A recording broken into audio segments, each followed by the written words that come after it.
So tutto.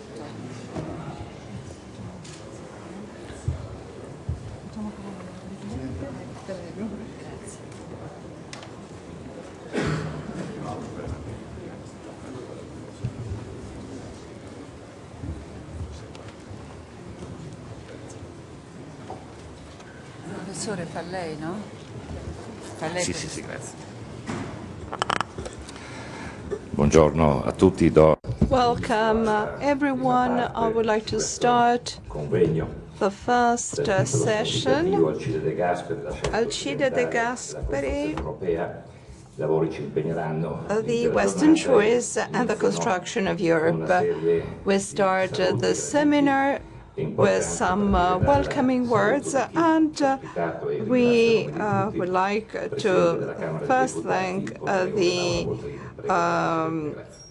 MP Laura Boldrini, who is hosting us at the Chamber of Deputies.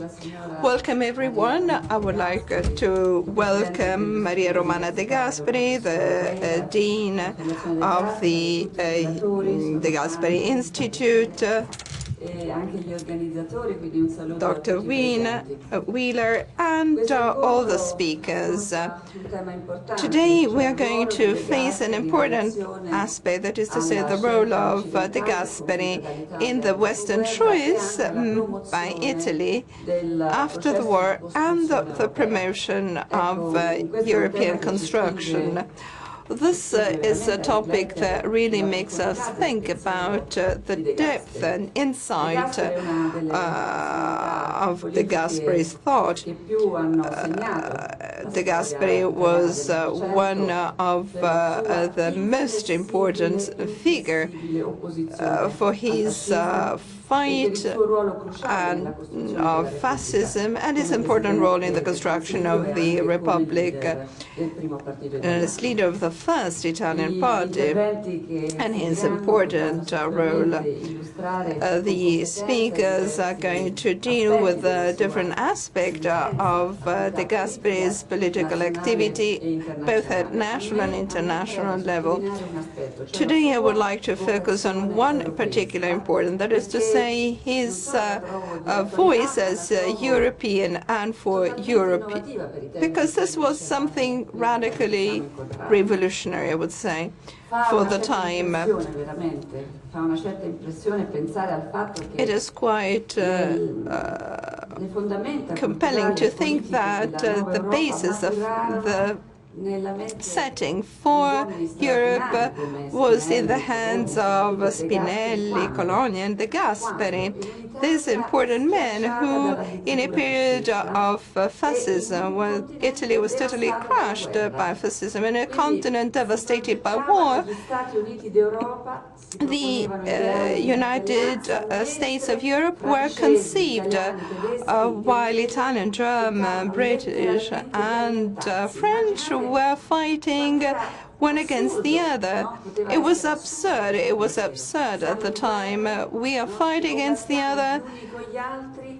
We are at war, and somebody is thinking about brotherhood, that we can join hands in the future. It was a revolutionary thought. And why?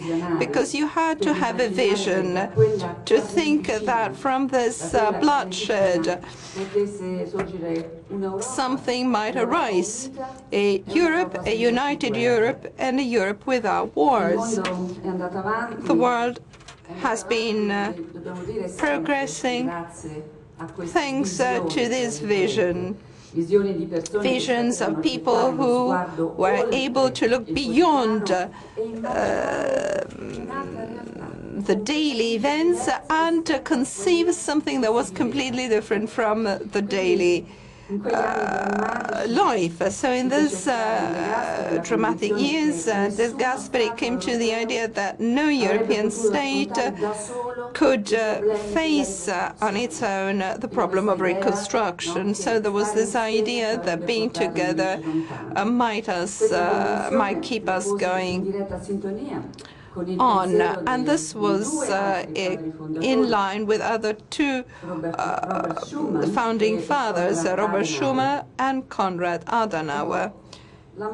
So death did not allow him to see the entry of Italy in the United Nations in 1955 or not even the treaties in Rome in 1957. These two events can be considered fruit of his political action and one of the most important legacy of his policy. Many complain about the slow progression of united Europe, and also I'm quite critical about some heavy bureaucracy and some reluctance with which the member states are willing to give up their sovereignty to the community authorities. But albeit all this, we have to acknowledge the big jump forward that Europe has made in 70 years. 70 years are nothing if we look at history of mankind, but in 70 years we have accomplished something extraordinary that is not underlined enough, especially with our young people. In 70 years from war to living peacefully together, from bombarding cities in Europe, we can cross the borders of member states. From extermination fields, we have the European Court of Justice. So this is an extraordinary accomplishment in just 70 years. And I want to go through with you the main steps of the European progression, starting in 1950 with a convention signed in Rome for fundamental rights, and then with the birth of the ECSC and the setting up of the European Organization for Economic Cooperation. Then we had Parliament, European Parliament, the Erasmus programs that are so important in raising awareness by Europeism. We speak about the generation of Erasmus, Schengen, Maastricht, and last but not least, on January the 1st, 1992, the issuing of the European single currency. We pretend to forget it sometimes, but I instead want to underline that the Italian institutions and Italian citizens were really committed at the time to join the euro immediately as first member states. Among the first member states, Italian people were very generous and had this sort of idealism and enthusiasm in joining. We wanted to be there. We wanted to have a say and join forces. Of course, it was a challenging journey, but we kept going, having a clear objective. And De Gasperi, in speaking to the Senate, was saying, and I mentioned, acting for peace, promoting and favoring progressive solidarity and unification of European member states in all forms and sectors, up to the creation of a federal bond. This was said in 1950 by De Gasperi. He was so fast-seeing. At this point, where are we? We have come to a sort of, we're stuck. A great effort has been made in these years, in these decades, but we have not reached the final objective. We're still along this journey, and we have to really make this further step if we want to achieve the objectives set by our founding father who was speaking of the United States of Europe. We have to make this effort because otherwise there will be disgregation and demagogy that is so bad for our continent. In the recent European election, there was this mistrust and a sort of lack of interest on the part of citizens. The anti-Europeist messages are so catchy, messages that try to break down and disrupt this incredible project. We cannot stop the integration process of Europe. This is not the antidote. This is not the medicine. Just the opposite. We have to proceed at a faster pace, and we have to have a clear idea. That is to say, we have to construct and achieve the real dream. That is to say, the construction of the United States of Europe. We need more Europe. Today, this is what we need, more Europe. A Europe that is based on democracy and not technocracy, shared, participated, with a great participation and legitimation based on citizens voting. A Europe that is the expression of the peoples and not expression of the governments. To do all this, we need courage, we need to have the vision of the future, and let's not think only of the coming election, but about the coming generations. And these are the qualities that really are important in a person like Alcide De Gasperi, because he was a man who had a vision, a man who was thinking about future generations to come.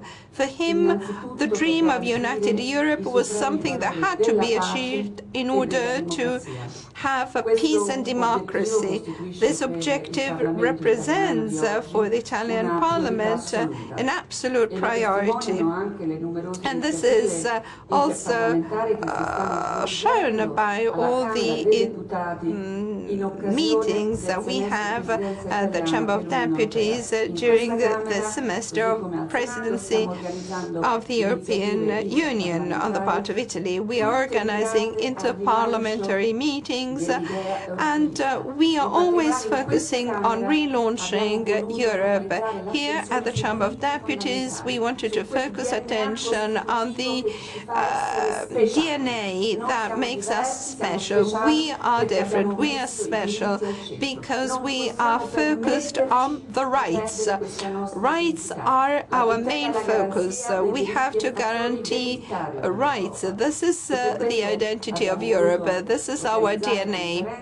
That is why we wanted to organize conferences starting from the fundamental rights. This is something we have done together with the other European parliaments, trying to attract attention on new rights, because rights evolve as society and democracy evolve as well, and therefore we wanted to focus on digital rights, the big challenge we have to face, the topic of digital rights. And Parliament cannot just sit and watch what's happening. The internet is in our life. The internet is having impact. Democracy and democratic participation is channeled through the internet, and therefore Parliament has to play a role to guarantee digital rights so that the rules are not set by the most powerful. So, dear guests, I think it is very important to remember men like De Gasperi, Mr. De Gasperi, in times like ours, where we see this lack of trust by citizens in politics and institutions, unfortunately, because this mistrust was somehow stimulated and fed by corruption episodes, and many politicians were involved. And this is something we have to start from. We have to start from honesty, values, etc. But we tend to generalize today as if all politicians were corrupted, as if politics is something dirty and corrupted, something to keep aloof. Well, I fight against this generalization because it's not true. Things are not like this. This is not true.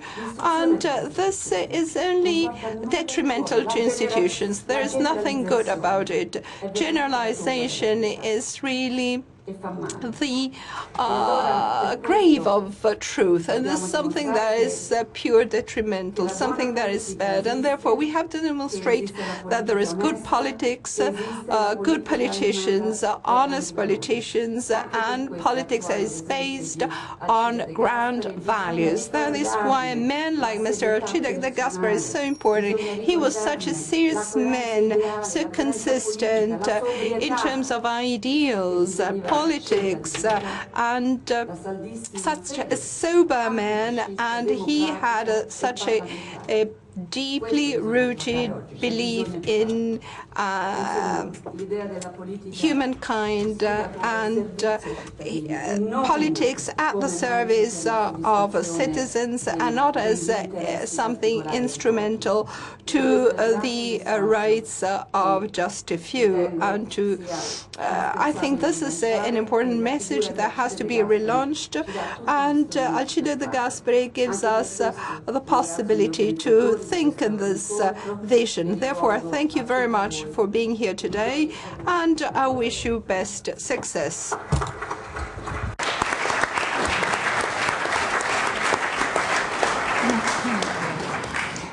L'applauso sentito dei presenti è già This warm round of applause is really showing the great appreciation for our Speaker of the House of the Chamber of Deputies. And of course, time is short, but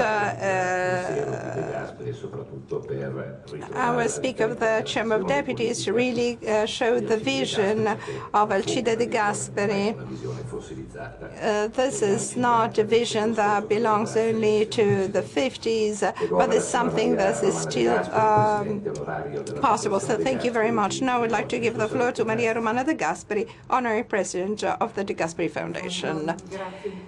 First of all, thank you very much. I would like to thank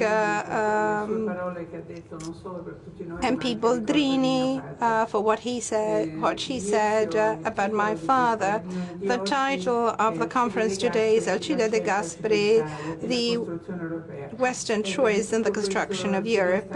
Well, this is up to us. We have to continue building our Europe to construct this entity that is going to rescue not only our peoples but the world. The foundation and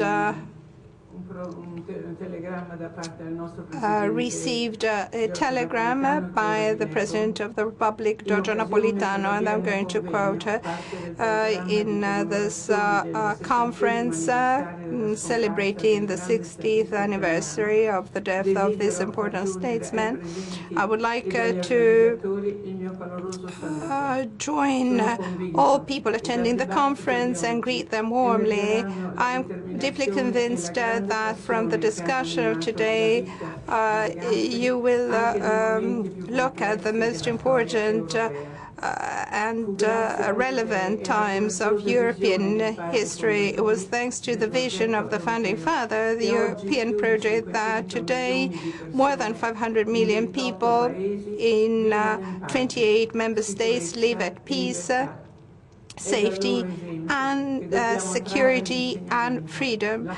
And we have to be inspired by the founding fathers to complete the project of European Union. And Alcide De Gasperi was one of the main promoter and advocate of this process. And therefore, I wish you the best in this meeting that will be followed with great attention by the country as a whole, and will revamp the discussion and debate on this very topical issue of European Union. Giorgio Napolitano.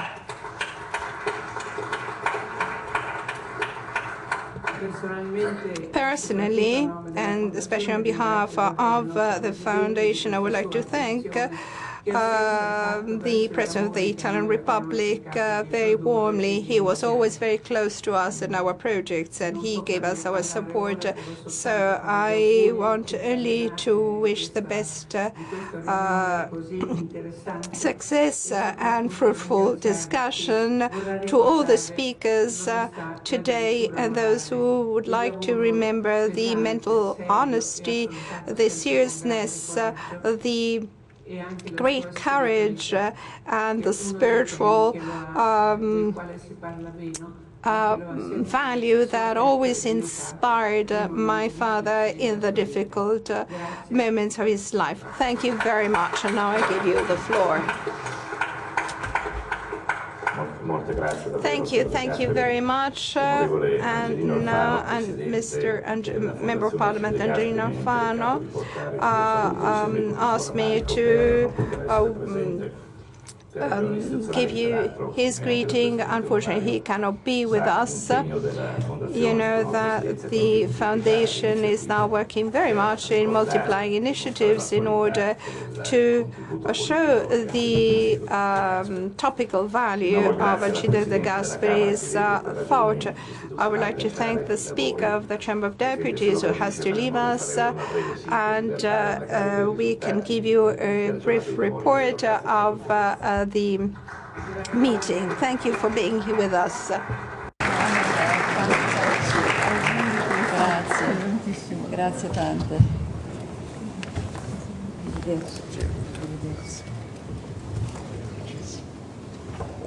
Grazie, parola importante. Grazie tante.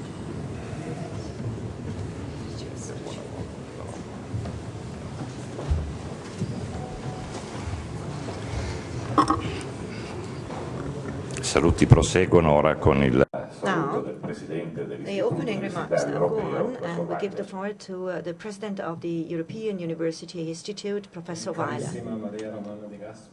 Dear Maria Romana De Gasperi and friends, the first common market of steel and coal really started in 1953. The treaties were signed in 1951, became entered into force in 52, and the market was opened in 53. And we're the European University. We have the historical archives of the European Union. We have here our director, Mr. J.H.H, and he gave me this telegram, sent on the day, February 13th, 1953, when the common market was opened. I am sincerely thankful for the kind telegram that you sent me on the occasion of the opening of the common market, and I congratulate for the path along which we have gone. Also on behalf of the Italian government, and I wish all the best for the future of the community, a first step towards the final objective of unity, in which Europe sees its best hope for peace and prosperity. The telegram is signed by your father, Alcide De Gasperi. As the Honorable Boldrini said, I feel moved while reading this telegram, because these fine words, in which Europe sees its best auspices for peace and prosperity, were were this in 1953, and despite all difficulties and despite all challenges and despite the need of revising what we're doing and doing it better, the idea that the best promise for peace and prosperity remains in Europe is the same also today. So we have reproduced this telegram, and in a coffee break we will distribute it as a memento of this day. Now, a couple of words on the European University. These perhaps may sound as a contradiction, but this defines very well our identity. If I look at my personal history, in a certain time of my life, I was a professor at the Oxford University, a very important and famous university. People from all around the world come to Oxford. And then I, for many years, have been professor at Harvard, another important university that has students and professors coming from all around the world. But although we had students and professors from all around the world in Oxford, Oxford is an institution that is typically, essentially British. It cannot be more British than what it is. And Harvard with Kennedy Institute and so on and so forth is essentially American as Harvard, and nothing could be more American than that. The only thing that distinguished the European University in Florence, is that there is not a national domain. It is really European, and it is really multinational, and this creates an environment that is peculiar and asks people to change their minds. Students and researchers are most welcome there. We start with the PhD, and we continue with masters, etc. And all researchers and PhD students are really different from all the others that go to other national universities. This is part of the DNA of the European University. I do not want to say that this is better than others, but this is different, for sure. At the same time, we are in Italy, of course.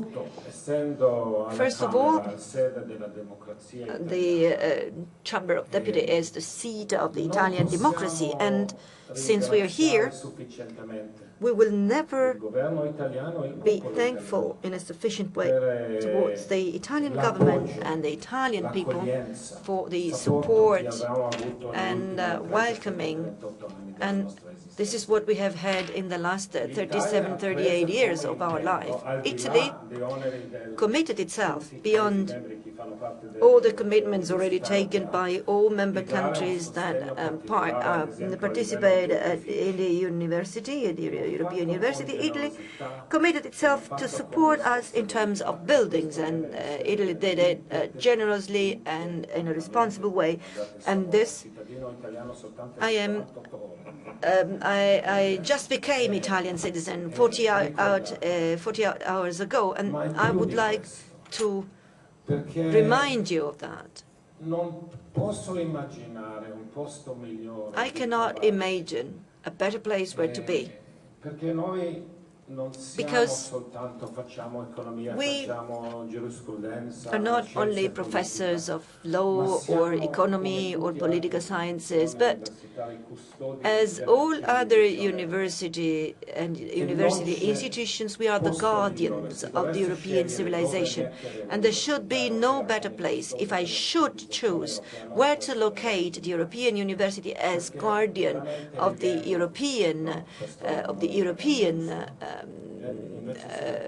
heritage, I would put it in Italy, because Italy is the womb of the European civilization, and we find ourselves at ease in this environment. Now, for many years, our departments have been teaching history, political sciences, law, economy, etc. But a few years ago, we established a very important research center on European policy, and we entitled it to Robert Schuman. And there we talk about the currency market and all other things. This is what European politics are dealing with. And now I would like to seize this occasion that we have here today to announce that this year we decided to create the second important research center at the European University. The official opening will be on May the 9th, 2015, and this center will focus on a research on the history of European integration. It is our great pleasure and honor that after creating the Robert Schuman Center, the second one will be the De Gasperi Center.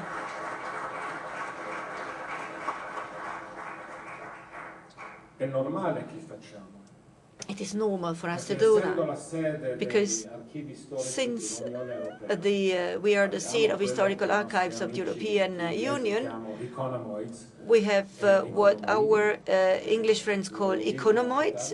Economoidi in Italian could be accepted, and comparative advantage, they call it. The historical archives are there, and then this is a happy marriage, let's say, between the Department of History, and we have the head of that department, Professor Federica Romeo, here with us, and that's his sector, of course. And so this will be a happy marriage. We will create a center of research. And so we would like not only to house the historical archives, but have a research center for the European integration. It is natural to entitle it to Alcide De Gasperi and call it the Gasperi Center. But why history? And why this research? Well, it is not always obvious, and I would like to mention 3 points that are at the heart of this new creation. First point is that thwithout memory, there is no community. At a human level, a community that loses its memory is not an integral community. In Europe, we tend to forget because our past is not totally a past of light, and so we tend to hide some things, to look ahead and not behind. But keeping memory, keeping these lights and shadows together is of vital importance to give a sense of community. And I'm not talking about a community from the technical point of view, I'm talking about a human community. The first purpose for this research center is exactly that. And then historical research sometimes gets its inspiration from important statesmen. We see, as Mrs. Boldrini told us, we see great statesmen that do things that now seem trivial, but at the time were revolutionary things. It is for this reason that we study history. And finally, we want to study history to learn from our mistakes. The shock of the election of the European Parliament in May 2014. How is it possible that Le Pen party was the first in France, and UKIP in England? But to me, the shock is the fact that we have a shock because we did not study. We were not prepared. We did not study where our mistakes were, because we were more comfortable like that. And so history and the historical search for European integration is not just to say how beautiful and wonderful all this is, but also to see our mistakes, our errors, and we had very serious ones here and there. The demographic deficit of the European Union is heavy. Can we go on like that and pretend that it doesn't exist? And so these 3 things, a memory as a community memory, inspiration, but also learning from our mistakes. And these are among the bases for the historical research of European integration. And I conclude by saying that we are very happy, Madam, and we're very happy, dear friends, to get a new momentum with this new center entitled to that important statesman, Alcide De Gasperi. Thank you to all of you.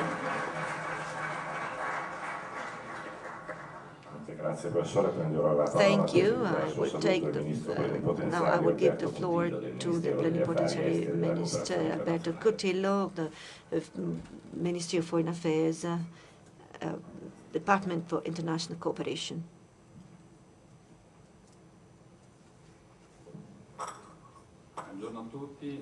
Good morning, everybody. This is the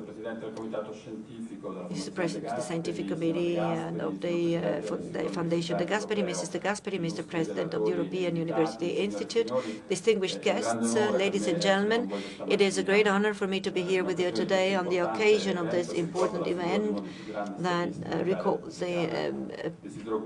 one of the most important statesmen of Republican Italy. I would like to thank the organizers for organizing this international conference that we are honored to insert among the events of the Italian semester of the presidency of the European Union Council. I say that on behalf of the Minister of Foreign Affairs and International Cooperation, the Honorable Paolo Gentiloni, that unfortunately cannot be present here today for other institutional commitments, but I will do it also on my personal behalf. This conference that takes place after 60 years from the death of Alcide De Gasperi takes place in the semester of the Italian presidency, a semester that has not been concluded yet and sees among its challenges a new momentum to be given to the European construction. This is objective that the Italian government pursued to in assuring the transition of the new European Parliament.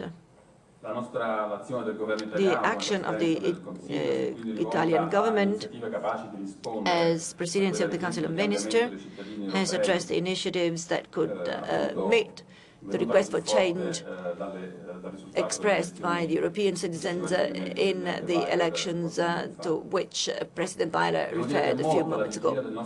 I have to say that many people at the eve of our presidency foresaw a presidency of transition, but it was not so and could not be so for a country that is deeply rooted in the European construction, and with the Gasperi, and in light of what the Gasperi told us, would like to work for the unification and peaceful European continent. We had worrying signs and signals by the European citizens, and therefore Italy seized the occasion of its presidency to carry out an in-depth reflection on the status of the integration and on the need of reorientating the policies of the Union so to strengthen the sense of belonging to the European Union.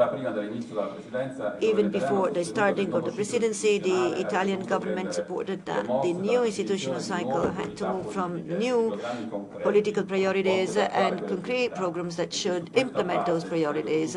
And on that base, the course could be set differently for the European integration and obtain what the citizens expect in many countries, and especially in ours. Among the first things they expect, economic growth and employment. The program of the Italian presidency, entitled Europe, a New Beginning, defined a strategic framework to create this better, stronger and more effective Europe, and indicated in detail the reforms and innovations that are necessary to achieve this goal.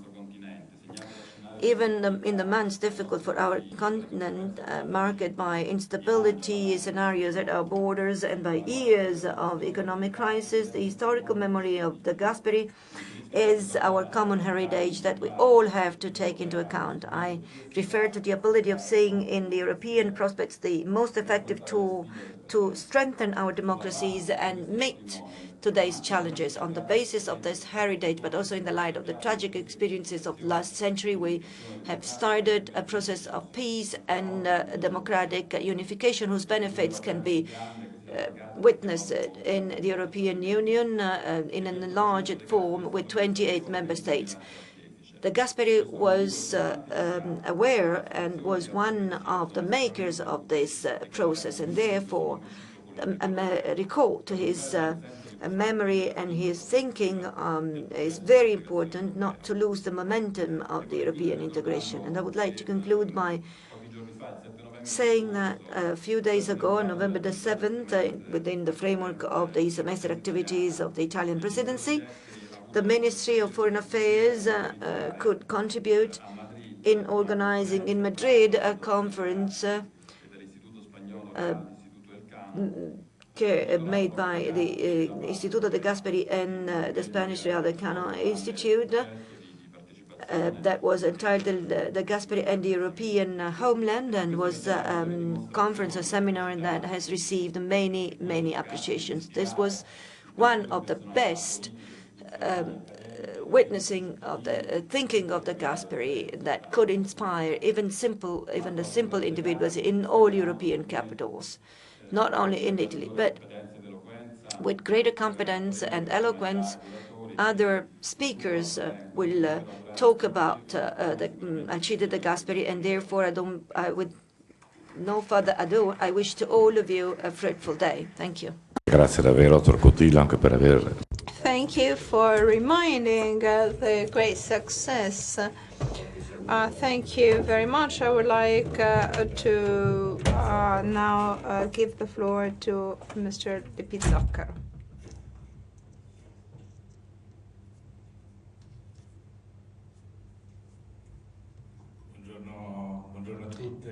Good morning, everyone.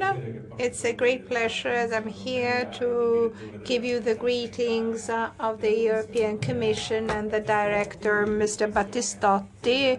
The European Commission is always very much interested in the archives of the Union and the historical memory of figures like Alcide De Gasperi, who really contributed to the construction of Europe. And in my greetings, I would like to remember two particular aspects of this democratic figure. The so-called dual aspect, that is to say, he was born in Italy but very close to the border. So there is a sort of dualism. He was born in Trentino, when Trentino belonged to Austro-Hungarian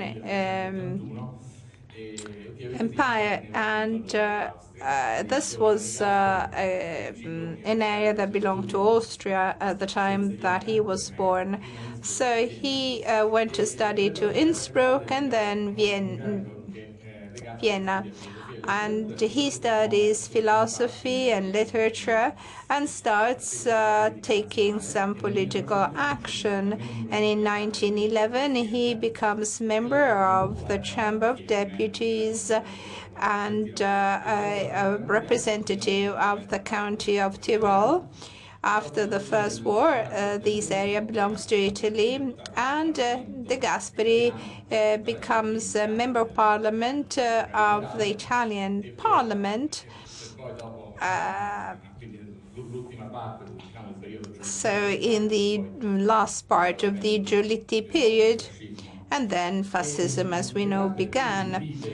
De Gasperi, therefore, till the First World War, is an Austrian citizen, even if he's very Italian, and he represents the minority in the Austrian parliament. Other speakers will develop this thought even further, but I can say that this dual citizenship, that is to say, belonging to two states, living and being born on the border, is something very important in inspiring Europe. It's like Schumann, who was born close to Germany, in France.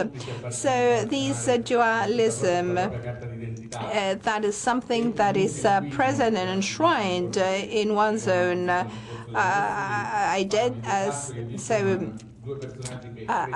identity is something that is very important in considering dialogue between different ethnic groups, and something that belongs to one's own life and background. Being born really close to the border for both figures represents something very important from a political viewpoint. That is to say, considering a unity of Europe something to aspire to. And in second focus of my brief talk is the fact that here De Gasperi perceives Europe, because he sees the collapse of liberal Italy, and then he works as librarian in the Vatican during fascism.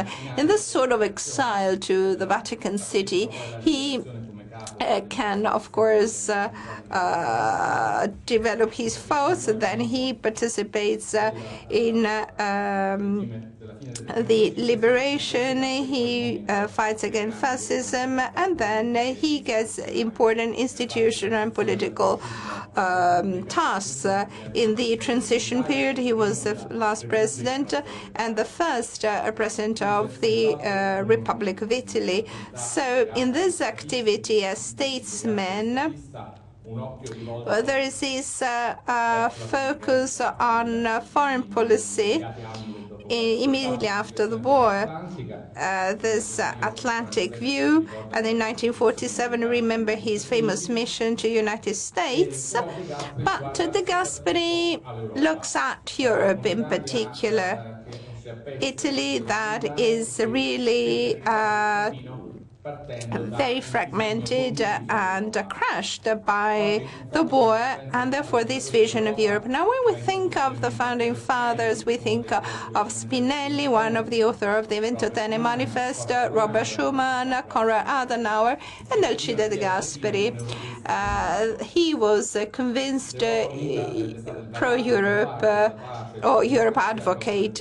Europe could be really this bulwark in the continent where two wars were fought, but the peace conceived by De Gasperi was not the peace of nations, but the peace of European citizens, based on equal footing, conditions, dignity and democracy. And at Taranto, De Gasperi says something that is very important.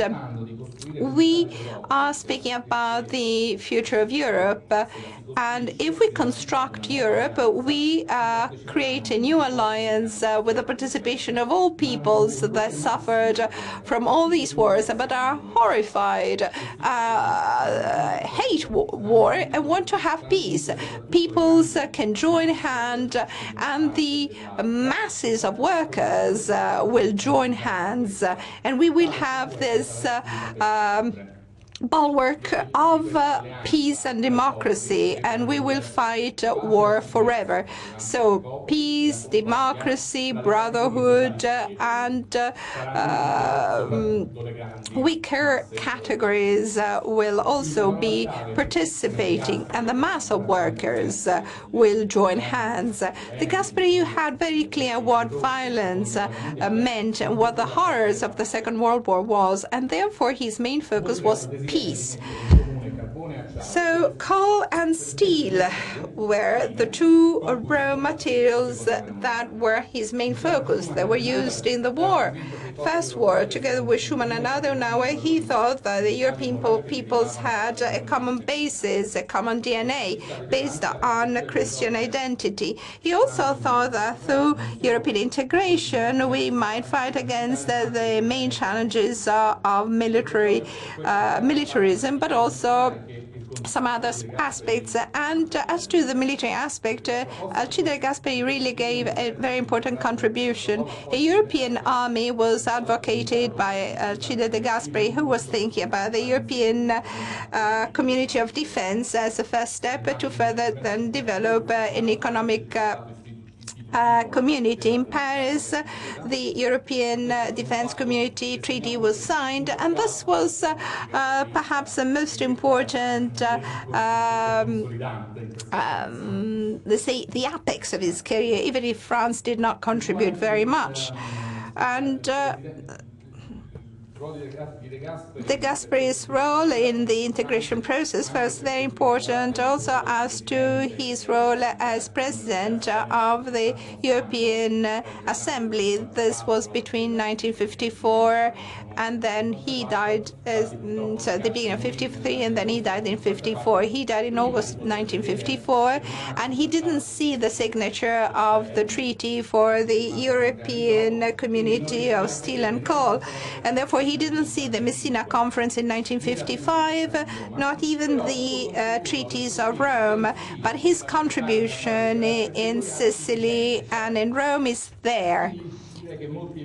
And therefore, many see in De Gasperi and in the Founding Fathers this vision of the future. They were the advocate of this vision. And after all these years, we really miss them very much. We miss their vision, the accomplished, shared vision that was so peculiar of the Founding Father. Thank you.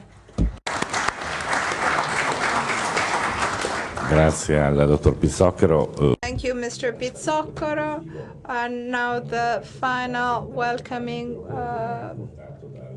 speech by Alfredo De Feo. Buongiorno, grazie. Good morning. Thank you. I will be short and concise and don't want to be formal. What I want to underline is the interest of the European Parliament in history and conservation of documents and archives, the very good cooperation that we have with the historical archives in Florence, and the great exchange of documents is very important. Together with our institution, we are creating the so-called home of the historical memory. And therefore, as Professor Weil said, memory is very important in constructing our future. Our office in Rome, that I partly represent, collaborates with the historical archives of Florence in some initiatives, and so we are part of the process. Alcide De Gasperi is a statesman, a man of government, let's say. He was briefly president of the Common Assembly of ECSC. And thanks to the archives, I have found his speech and what he said about the criticalities of Parliament, but the importance of having a shared vision. I would like to quote a few lines that really represent this thought better than what I said. You will give to the high authority the contribution of your criticism, your proposals, your ideas, but apart from the technical administrative details, we will never lose sight of our program. So this is the important role that a parliament should have, guiding, leading. Thank you. Thank you very much, Mr. De Feo. And now let's start the first session, and we will have university academic representative. So we know that sometimes the academia seems to be far from the real world, which is not true, just the opposite. They might help us in remembering facts and fighting against oblivion. And this is something very important today in our current situation, this moment of stagnation in which the European Union is to be found. These academia representatives are very important. They represent the thought of De Gasperi there, and they represent the interconnection that already exists in the 40s, in the 50s, between the internal domestic dimension and the international dimension. And therefore, their reports will dwell on the very title of the conference. The first report is by Professor Antonio Versori, University of Padua, with the title General Character of the Italian Foreign Policy. Thank you, Mr. Chairman. And I would like to thank the organizers for inviting me to speak here today and for giving me this challenging task. It's not easy to consider all the events that go back to reconstruction of Italy in after the Second World War, in particular considering the role played by Alcide De Gasperi, because, as you know, this topic has been considered very much, has been discussed. Many books have been written, many articles have been written about it, so it's very challenging to say something new. So I will try and make some connections and speak about the central role played by De Gasperi in the Italian foreign policy. I will comment the general aspects of the position of Italy in the international context. What do I want to say by this? First of all, I want to say that certainly De Gasperi had a fundamental role to play in the choices, in the decisions that were taken immediately after the Second World War up to 1953-54, period in which actually Italy is starting its foreign policy. That was continued then during the period of during the Republic, and therefore is something that is typical and characterizes its international position. But De Gasperi was not the only one to play this role. In fact, others had a say. There were other stakeholders, other public administration representatives that played a role. We have not to forget that De Gasperi was supported at the Ministry of Foreign Affairs from 1947 to 1951 by Carlo Sforza. And we should never neglect that foreign policy is not the action of one man, Prime Minister or Minister of Foreign Affairs, but we know that usually they are supported by other actors, by political parties, of course, but I would never like to forget the important role played by the Italian diplomacy and some Italian diplomats who were very important in the decision-making process of Italy in this period. Having said this, what is the first comment that I think should be made? Well, I think that the first idea, the first comment is very important. Between 1944 and 45, that is to say, when Italy gets out of the Second World War, and we have to remember that Italy is very disrupted, and there is an internal conflict, and the Italian campaign had gone through the whole country between 43 and 45, so intensive fight have been fought. But Italy is considered a an enemy that is defeated and is totally under control of the winning powers. In 1945, Italy has limited sovereignty, and this was a condition that continued until the signature and ratification of the Treaty of Peace. And in 1945, we should never forget that 1945 is the year which De Gasperi is the Minister of Foreign Affairs. At the end of 1945, he becomes Prime Minister.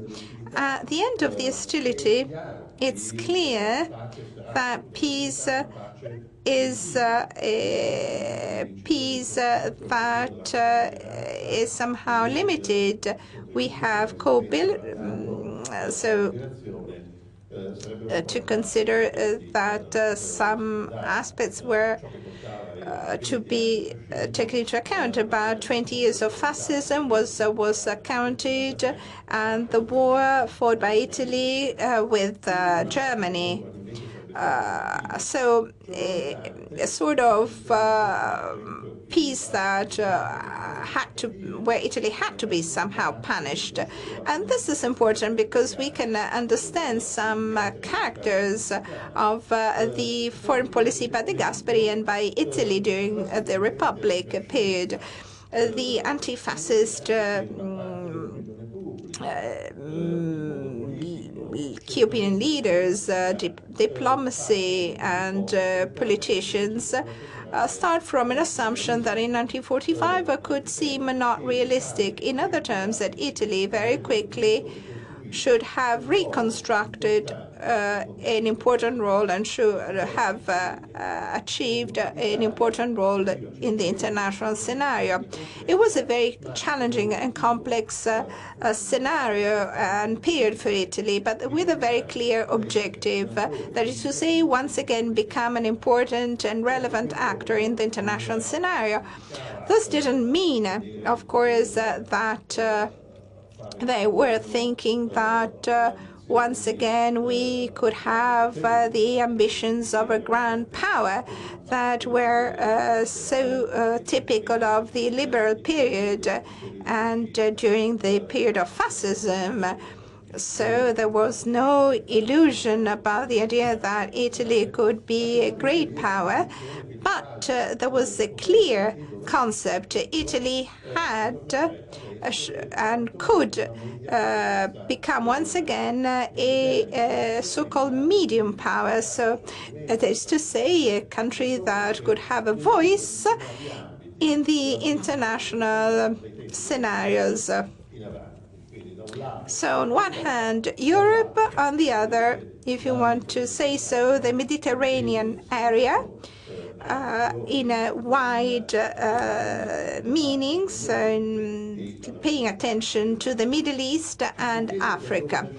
Well, where does it come from? Where does this idea come from? It was particularly ambitious, especially if we consider the situation in 1945 for Italy. But in this case, I think that we have to consider a non-negligible aspect. That is to say, there are some forms of continuity with the foreign policy of liberal Italy. One of the main focuses of illiberal Italy was to succeed in having Italy take on a first-level role in the international scenario, together with major European powers. And this is the goals that De Gasperi and other anti-fascist people have in 1945. So there is a certain continuity between the liberal period and the choices and decisions that are taken by politicians who take power in 1945 in Italy. So, of course, there are certain aspects that ex post can be questionable, but that explains some apparent contradictions in the Italian foreign policy in these years. aspects that we consider just a pure question of prestige, or the fight fought for going back to Africa. And De Gasperi was highly focused on this topic for a long period of time. When we think about this phase in the Italian international situation, we should never forget the past. In 1945, 46, 47, it's quite natural for De Gasperi to fight to go back to Africa, because in 1945, 46, and 47, the great European powers, so France and Great Britain, are still colonial powers. And in 46, 47, there is a spread belief amongst diplomats, anti-fascists, etc., that Italy, in order to come back to the international scenario as a great power or a relevant power, should have some responsibilities in the colonial setting. So this element, that is to say, the relationship with the past, should never be neglected. We should never forget it. We should not forget that those who work within the Ministry of Foreign Affairs in the 40s up to the 50s, and that have some responsibilities, some major ambassadors, not all of them, of course, but just to mention a few diplomats who are responsible for the General Directorate of Foreign Affairs, are very skilled. They are diplomats who are expert in their field of action. They are very skilled, but they started working in the 20s, and they made their career under fascism. And even if they cannot be considered fascists, they have to be considered nationalists, at least.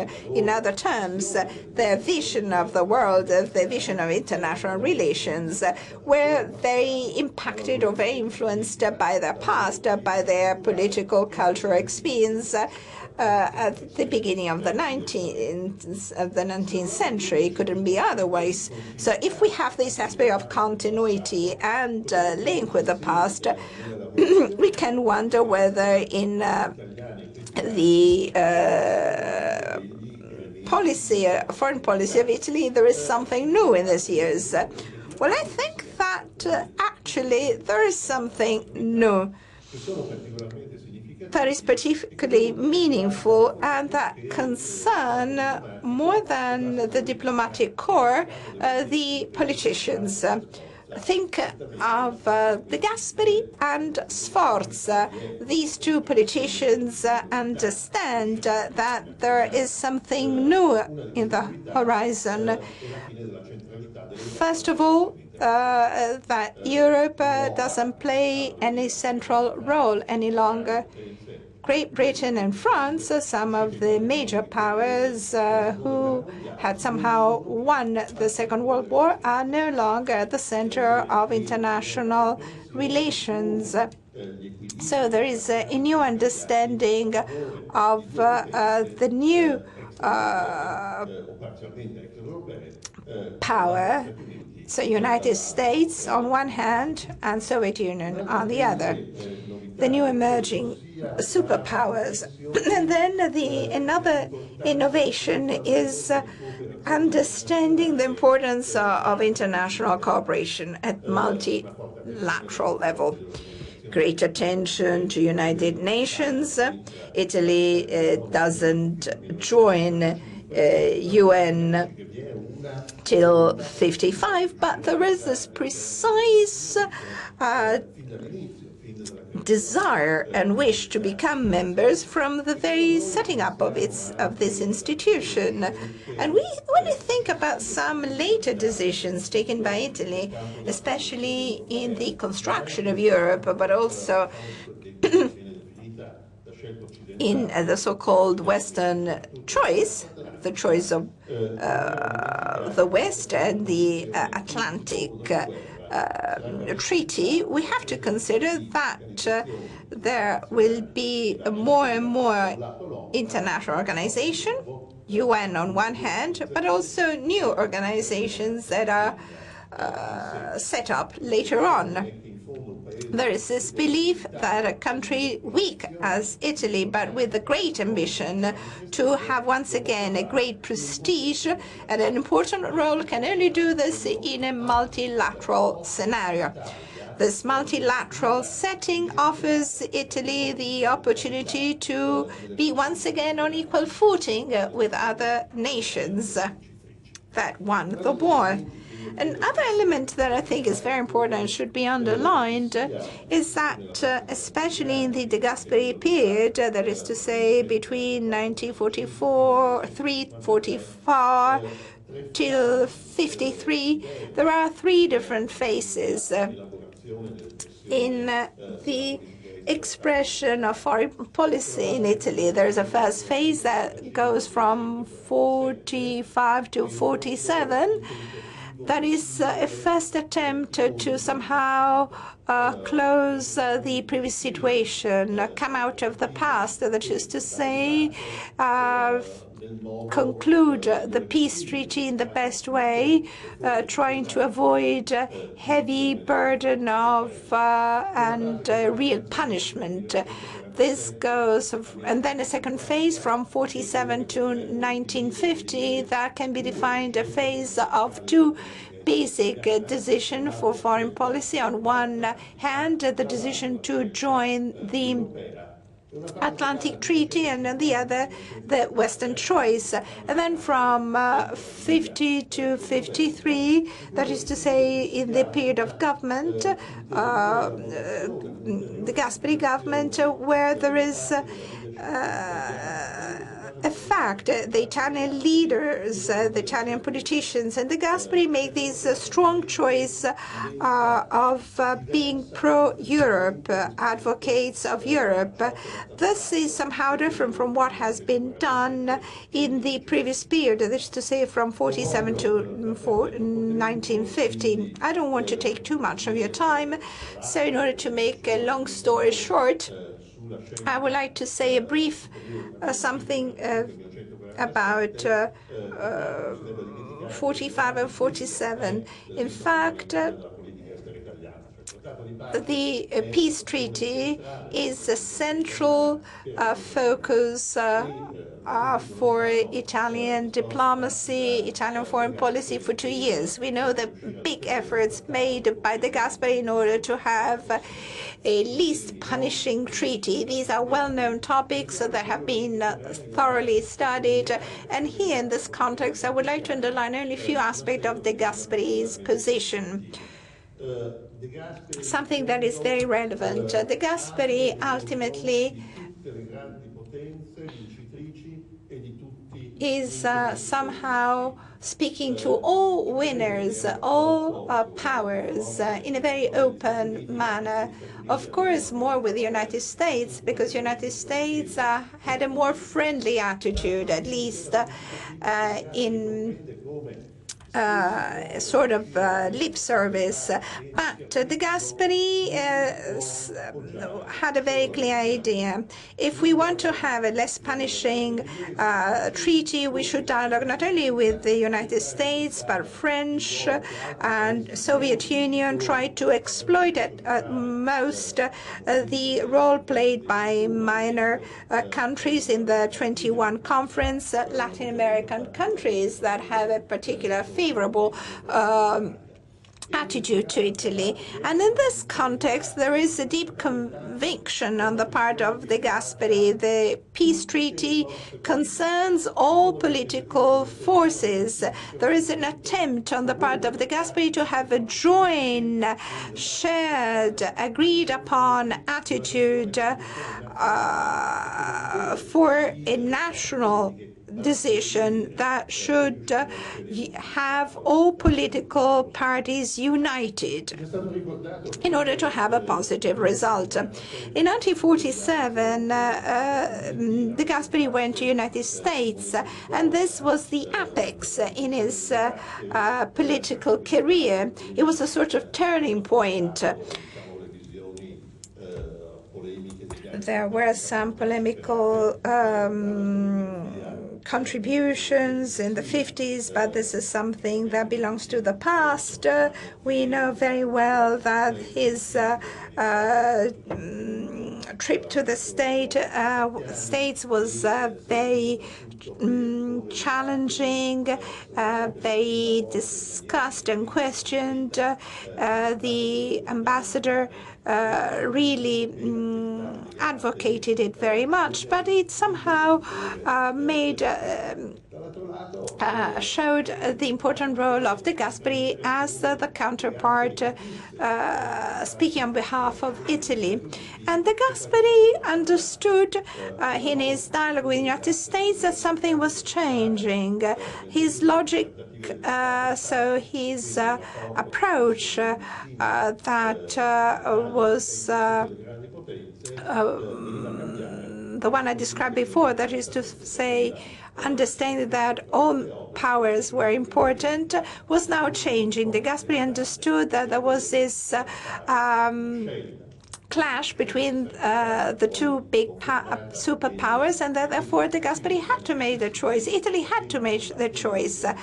And this was taken in the following months. We had the Marshall Plan, and then the negotiations and the decision to join the Atlantic Treaty, and the signature in May 1949 of the London Treaty that started the Council of Europe. So in this setting, what should I underline? I would like to underline something that I consider very important. The previous speakers stressed mainly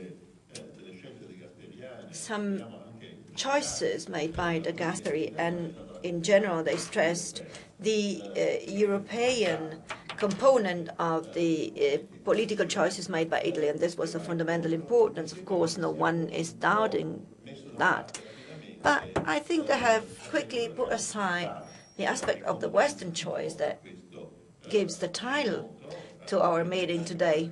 So the Western preference, the preference for the West, which is not an issue of minor importance, and this is originated through a privileged relationship with the United States and issue of mutual confidence with the American authorities on the one hand, and on the other hand with the participation in the Atlantic Alliance. I would like to say a few words on these two phenomena and these two events, although I imagine that my colleague Federica Romero will talk about that later on. The relationship with the United States is a significant one. It is a pillar of the Italian foreign policy, and it remains so even today, regardless of the end of the Cold War.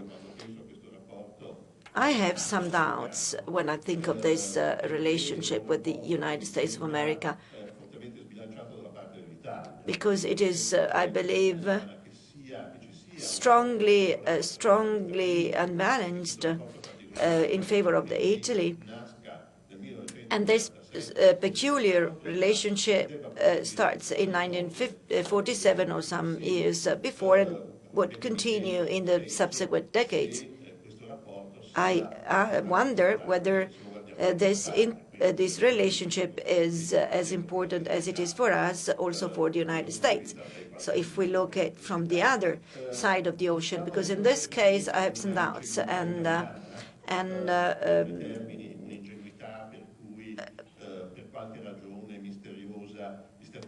there is a reason why, for some mysterious reasons, the United States should show some specific attention towards Italy. I would say yes and no. Yes in some moments and no in others.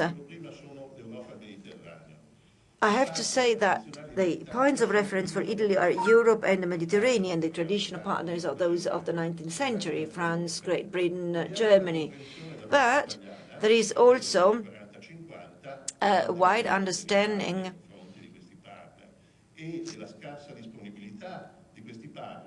of Italy, of these partners, to accept that Italy is on the same level with them. The United States are, in the end, an external factor detected by the political class and the Italian diplomacy that would have allowed Italy to meet its weaknesses in the right way with the European partners. So there is a sort of naive approach, but there is also a sort of ability and understanding how the relationship with the United States could be of fundamental importance to solve the problems with the European partners with which Italy had to compete. The choice of the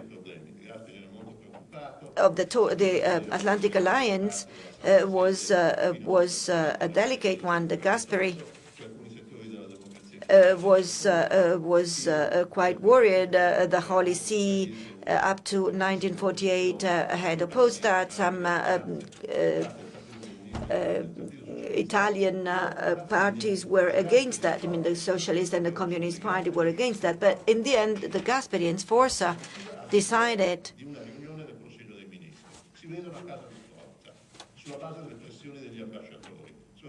on the basis of the push that they were receiving by ambassadors, etc.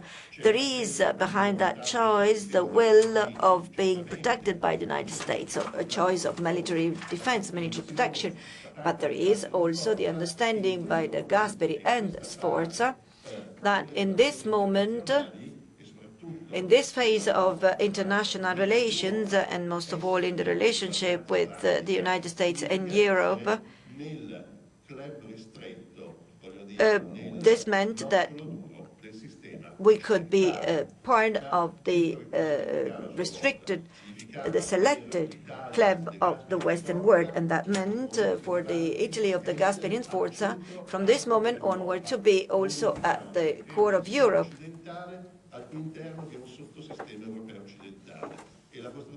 And the European construction is connected to the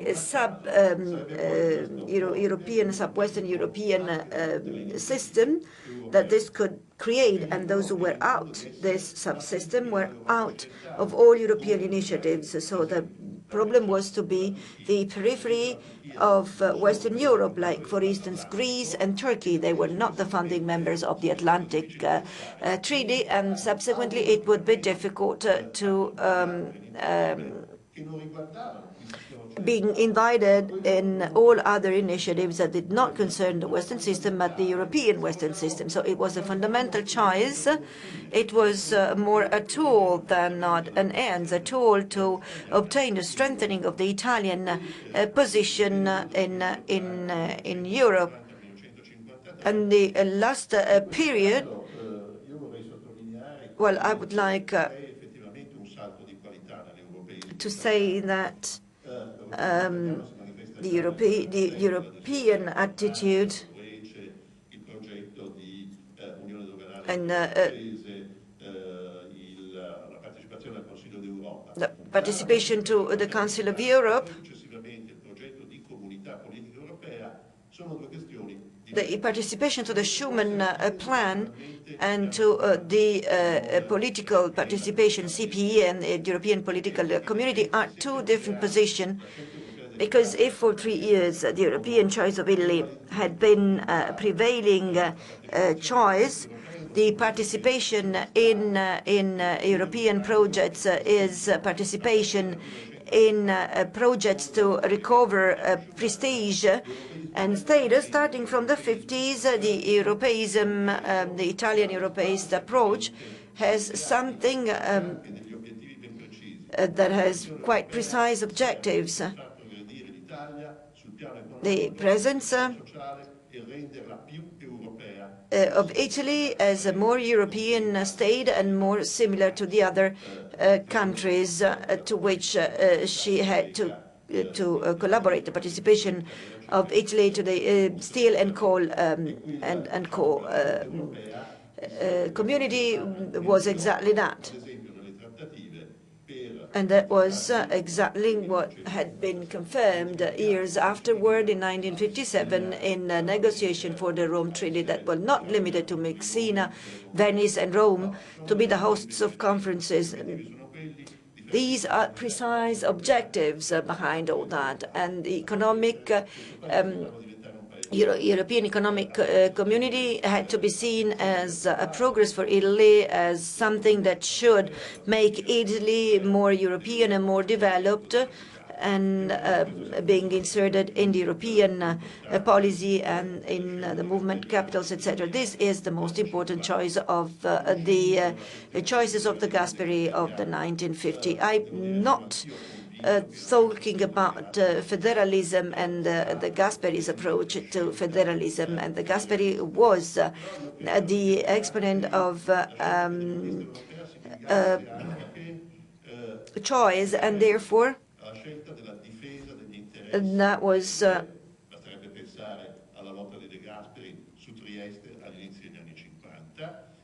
also he made also another type of choice for Trieste, for the Atlantic vision, not seen as military alliance, but as a community of Western countries. So for De Gasperi was in favor of Europe, in favor of an Atlantic alliance, but first of all, he was an Italian patriot. And for De Gasperi, this meant a progress of the country, a strengthening of the Italian democracy. I would like just to conclude by this remark. The elections in 1953 gave positive, favorable results to the right-wing party, so social movement and anti-monarchic party, and they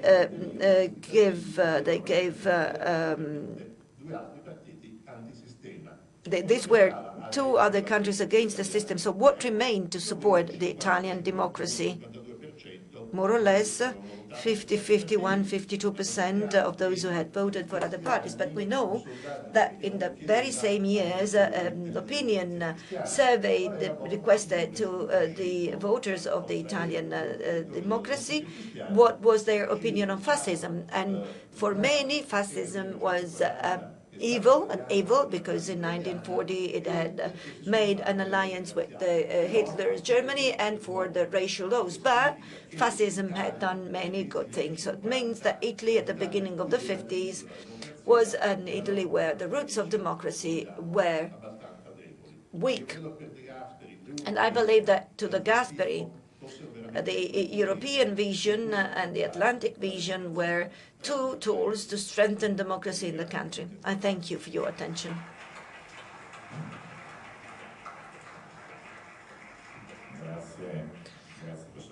Thank you, Professor Barzori. You took us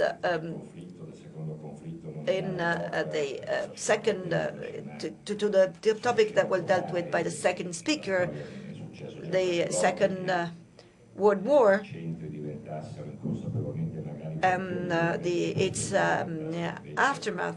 That changed a little bit the situation, and peripheral areas became more central and central areas more peripheral. The world conflict showed the opening of bipolarism, that is a political bipolarism, but it is in particular a bipolarism in terms of ideologies, models, visions of life and lifestyles. This is the season of Cold War.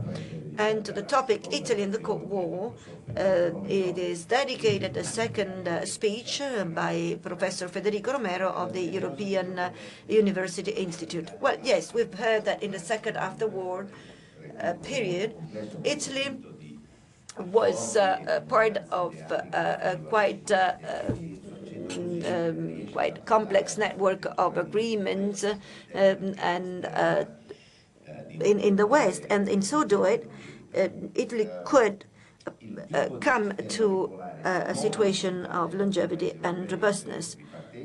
The bipolar system and the way in which Italy participated in it made it possible for this structure to give to my country, to Italy, some prospects of growth that had no comparisons, no parallels in the previous history of the unification of Italy, and no parallels also in the subsequent era, the one in which we are living.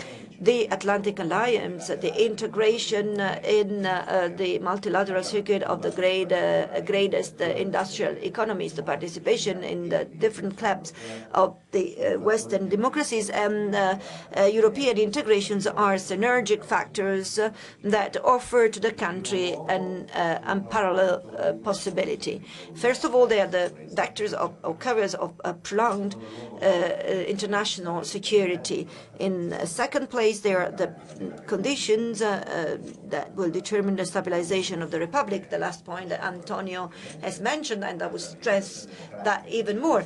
A democratic stabilization that on the long run is not perfect because there is no alternance, but it is unparalleled in the history of the Italian nation, and it is the highest and positive element of it. And then the belonging of these, belonging to these different spheres, the West, the Europe, are factors that lead to growth and economic modernization that is unparalleled, that too, in our history. So these are the factors that allow the country to put aside in a couple of decades its long history of poverty and of lagging behind compared to the other countries, and to start and to give life to a robust democratic system. To Italy, that was a historical turning point because it not only supported a long and supported cycle of growth, but for the first time, Italy was a part of richest markets and more dynamic markets. The future of Italy was exactly in that, in belonging to Western Europe and transatlantic circuit, and not only an ambition of subaltern positions towards the Balkans and the Mediterranean and so on and so forth. So we face a very important divide in the history of the country. The country put aside this the useless search for glory up to that was the determining element up to 1940, 1943, and started to approach the industrial countries, and this could be measured by all indicators. I mean, not only on economic growth, but on the lifestyles and wealth of the Italian citizens. Now, the root of this choice, the roots are to be found in the extreme international weakness and dangerous precariousness that the fascism had given us, and then the war. However, and this is a point that I would like to stress, that was a choice, or at least that was a series of choices, very difficult, very controversial, not always fulfilled in full, but consistent with one another. That was not a predetermined choice. It was not imposed, and it was not unavoidable. Something different could have been chosen. Other speakers would clarify the political and cultural dynamics of this path, and in particular the role played by De Gasperi. I would like to stress a couple of systemic elements that would allow us to place the work of De Gasperi and his heritage in the due scenario. First of all, the country had to solve the problems it had with the past and fascism, and we know that that was just a partial thing that occurred at the level of collective conscience. The moving from fascism to anti-fascism gave to the country a moral and cultural resource that was very important and of crucial importance for the life of the Republic. However, this transition allowed the country as a whole to avoid an authentic awareness of the responsibilities that its entrance on the international scenario would involve. The new elite, legitimated by the resistance, had the need and the duty to turn the page and to go towards another situation and another life after a catastrophic defeat that we had in the Second World War. But any rebirth requested a measure of forgetfulness, and in the shadow of that forgetfulness went that factor that for our international interlocutor was a primary factor. If the majority of the Italians wanted to get rid of the Second World War, and the Gasperi himself talked about 15 minutes of folly. Well, the country seen by our interlocutor was totally different. They saw Italy that had invaded Ethiopia in 1935, that had occupied Albania, that had supported Hitler, and had aggressed and attacked France, Greece, Yugoslavia, and Russia, i.e. the country that deliberately contributed to the destabilization of Europe in the 30th and that participated to the conflict. And so the Republic had to balance itself in a delicate balance between the internal public opinion that did not understand the conflict, and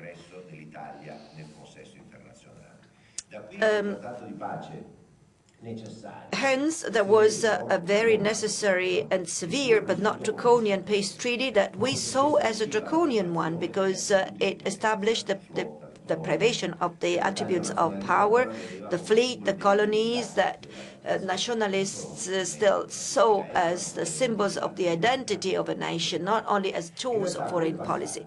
In reality, that step that was not well understood in the national level not only opened the doors to an international policy, but it always fostered the process of the making of the Republic that I hinted at which I hinted before. First of all, because it set us free forever, and that was the greatest gift we had at the time. It set us free forever from a possible imperial heritage that whose management could have been dramatic. The decolonization of the 15-20 years after that put the stress and overturned countries that were more solid than ours, and we would have had the risks of managing colonies in a post-colonial period. We were fragile, and we could not have done it very easily. And the second point is that this breaking that occurred in the strategic contraposition between the East and the West paved the way to the full integration of Italy in the Western world. This is a way that the Gasperi and the economic democracies of the Bank of Italy and the IRI could pursue for our financial needs. We needed dollars and we needed markets. And those needs, in a way, educated many Italians to the new scenarios of interdependence, and could help us to change the terms of the discussion on sovereignty. Now, we know, and all those who lived in Italy in that period, they know that for the aftermath, in the first part of the aftermath, the political approach focused on the real and presumed sacrifice of sovereignty, autonomy in foreign policy, a sacrifice that would derive from a strict Western placing of the country in this Western environment. Now, this echoed a very strong value in the history and unitarian identity of the country, but from the analytical point of view, that was very weak, and often it was even an excuse, just an excuse. First of all, because the sovereignty and autonomy of Italy had been more limited than what the nationalist rhetoric had imagined and proclaimed. And secondly, because sovereignty of power and autonomy, though in the limited measure, to the limited extent in which they had existed previously, had been wasted thanks to the aggressive strategy of 1935, the decision to enter the war in 1940, and then the defeat of 1943. So these were resources that had been lost even before coming to the binding choices of the aftermath. And these choices were configured as a way to recover at least part of that those things that had been wasted by the previous approaches. So let's imagine other plausible alternatives. They were worse of the one of the Atlantic Alliance. In the months before the access to the membership in the Atlantic Alliance, a bilateral agreement was sought with the United States without Italy being part of a collective alliance. Now, this was not realized as a hypothesis because Washington did not even dream of that. But such an hypothesis would not exalt the independence of the country. However, if it had ever occurred, this could have led to a weak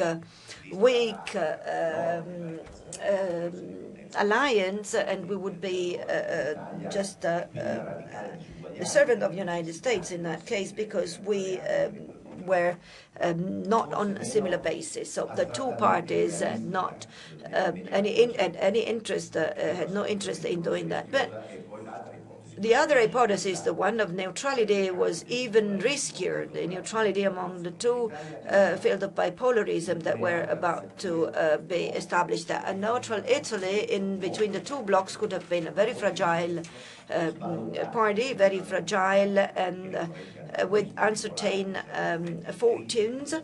Think of moments of international crisis and always expose the vicious circle that could have been set up any moment between international tensions and internal political tensions. Let's imagine which disgregating scenarios we could have witnessed facing the minimum difficulty with Yugoslavia. And we had very good grounds of tensions and difficulties with Yugoslavia at the time. So that could have been a quite difficult situation to experience over time, and a multiplicator of the uncertainties and fragilities of the young republic, and certainly perpetual instability, if not worse. It is not by chance that the opposed situation, a full integration in the Western Bloc and multilateral interdependency, had been a vital strategy also for states that were more robust than Italy, like France and Great Britain, that had national and imperial interests by far wider than the Italian ones, and had to put major resources for the definition of post-war Europe. So we have to look at the international positioning of Italy from another perspective, and also at the choices of foreign policy of Italy in the Cold War that was originating at that time. This is the choice of a country that undertakes a twisted way to achieve its democracy and its independence, as it is for many countries of Europe. Some countries do remain out of this path, and this could but establish itself on the difficult acknowledgement, and that many suffered as an imposition, that the acknowledgement of power, according to the classical, the traditional understanding of Europe, had been the source of wars and divisions, and that Italy could not even imagine to go back to that. Now, among the historians, there are some that, looking at Europe as a whole, stress that the different networks of Western interdependence, starting from the one of European integration, have saved and re-established the national states after the deep crisis of the wartime. Other historians stress the innovative nature of European integration as a step to overcome the centrality of a state, nation state. Now, I do not want to enter this discussion, but whichever of these prospects you would prefer, you can look at them as the two different faces of one single medal. No one had doubts on the negative situation of any alternative scenarios. Failing the presence of Western world structured at multilateral level by the OECD, the J.H.H, the Atlantic Alliance, recovery, a deep recovery, a long-lasting recovery could not have even imagined as well. Also, a balancing between the economy of the United States and the one of Western states would have been unthinkable. We could have had Western Europe disarticulated in many countries that could be not so well based, and danger of stagnation could have been there, and civil social conflict could have been higher, with the consequence probability of higher international instability and risks for peace. Of course, the new international situation delineated by the newly born bipolarism was characterized by the predominance of the United States in the West, and the lower importance of European countries, and the stressing of a hierarchy connected to the role that each one of them had in determining the future of Germany, and by consequence the continental setting up. These were powers that had been reduced by the Second World War, but they maintained a strong central role and influence, not only because they had an imperial global position, but because they were sitting at the tables to organize the European setting and the future of Germany. Those who did not participate in those negotiations were not the protagonists of that time, and so that gave to Italy and other countries a peripheral role that was difficult to understand and to digest for not just a small part of the country. But this new setting that gave life to the type of Western and Atlantic Europe that we know also contained elements that allowed Italy to reconcile aspects of its foreign policy that in the past has been contradictory and also lacerating. So Italy could go out of the lack of vision that he had in the past, the correct vision that he had in the past with the rest of Europe, because the United States were dominating the Mediterranean and Atlantic scenario. So we had not to choose in between France or Germany or Great Britain.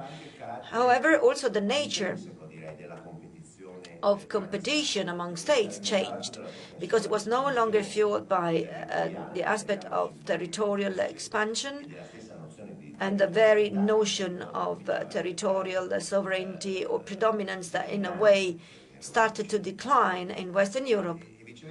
And vice versa, the search for an international role had been redefined in its nature and means, not only in its forms. Of course, there was some language inherited by the tradition, the concept of power, the great European powers, but in essence, the post-war competition within Western countries or the wider Atlantic arc was what? The extension of a commercial influence and financial influence on more and more interdependent markets. It is no longer construction and expansion of commercially separated and privileged areas, and not even territorial conquest. And it is financial commercial competition finalized more and more to the growth of the wealth of citizens and not to strategic design of growing political and military power. Also in the Italian case, because for the first time we have pressure tools that could be done by civil society and could orientate the state towards more social purposes. So in this new context, the Atlantic positioning of Italy provided Italy the only way that it could pursue to achieve its reintegration in the international community after the peace treaty. Within the Western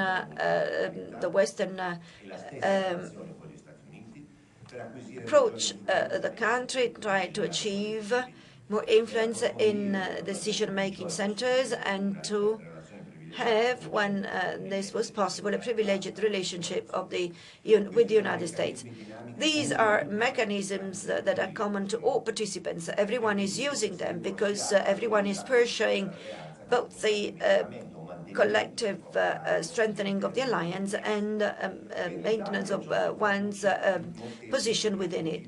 To Italy, this was just a series of efforts to fill the gap with the other European powers and have autonomous spaces of action, especially in the Mediterranean level, so that it could pursue better its economic diplomatic interests. And also have some resources, and that is to say, a greater role to play, and therefore a greater political value to play. And last but not least, I would like to tackle an aspect that has been quite controversial. So the Cold War, East and West, containment policy versus Russian communism, and the social pact for the Republic, because we have the paradigm, anti-fascist paradigm of Republic construction and the anti-communist approach. Well, there is a sort of clash and poor compatibility that is particularly present in the challenging moment and period of the Cold War. Now, it's not possible to go through the 40 years of Cold War, but to go back to De Gasperi's year, where we had great antagonism and bipolarism, well, it's quite clear that that intrinsic tension between anti-fascist, anti-communist paradigm is not so much highlighted by the departments, but is somehow tried to be managed and kept under control. In the hot period of the Korean War, despite open challenges, despite the pressure coming from the left-wing parties with the anti-Atlantic battle for peace, the peace movement, and then what Antonio said with all the electoral campaigns,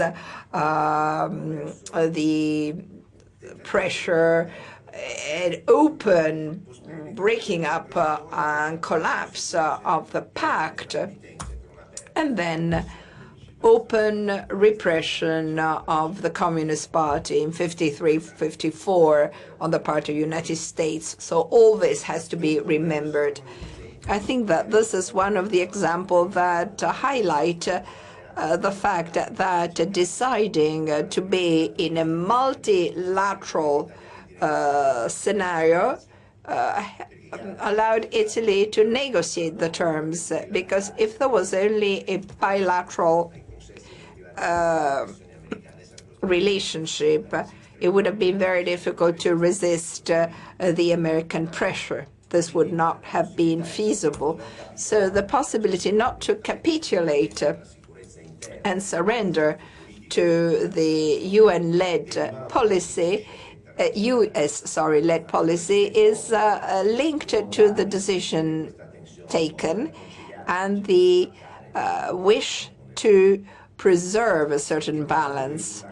And this is clear if we look in the long run how the negotiated interdependence and European construction in the long run stimulated and inspired the liberal secular thoughts. And this great tension somehow smoothing down in the 80s and 90s. Well, this is linked to structural changes in the international scenario, but also learning by doing. So it was a sort of nation that tried to train and educate itself. Despite all the difficulties, despite the feelings and emotion, there is this attempt to come to grip with these rapid changes. It's an intellectual collective approach that is studied by scholars. So it's clear that in this learning process, let's call it like this, De Gasperi was a sort of hub.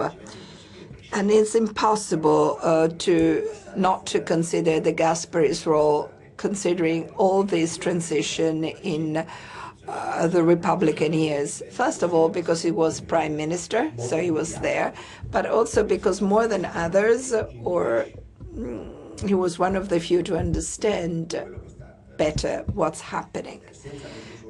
Without this role by De Gasperi, it would have not been possible to have this a residual nationalist approach,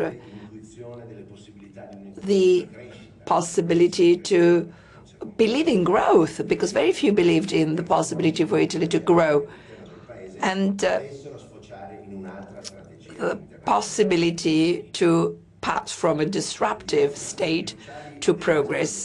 De Gasperi digests and metabolizes better than anyone else the consequences of defeat, uses its position at the ministry to understand the central role of the United States for Italy, understands Cold War situation, the synergies and potential, the containment strategy of the United States, the potential for growth for Italy, his potential for growth as politicians, integration for Europe. And De Gasperi comes to a mature definition of the post-war definition of the continent and the role to be played by Italy, trying to ideally and potentially reconcile continent and functionality, prospect for future development and peace. Thank you. Thank you, Professor Romero, for reminding us of the important role of De Gasperi's political vision and all the decisions that ensued from that vision. So nothing is coming just overnight, but everything is a consequence of decision taken. The decisions were difficult, even in the Catholic world. There were different positions. This is rather typical, even in Italian Catholicism. But perhaps Guido Formigoni will speak about it. And I have taken a wrong position. He will enlighten us. He comes from the IULM Milan University, Christian Democrats, Catholics, and the Western Preference. Thank you. Thank you for inviting me to discuss this passionating topics. In my short talk, I would like to go back to topics that have already been discussed, but from a different viewpoint, considering the interplay between national and international policy and the role played by the Christian Democrats. Being Minister of Foreign Affairs was to be seen within a more global approach and a consequent process of the Christian Democrats. And this was the other side of the coin in the attempt to find a political project in order to guide and lead the country in a democratic way for the first time. This was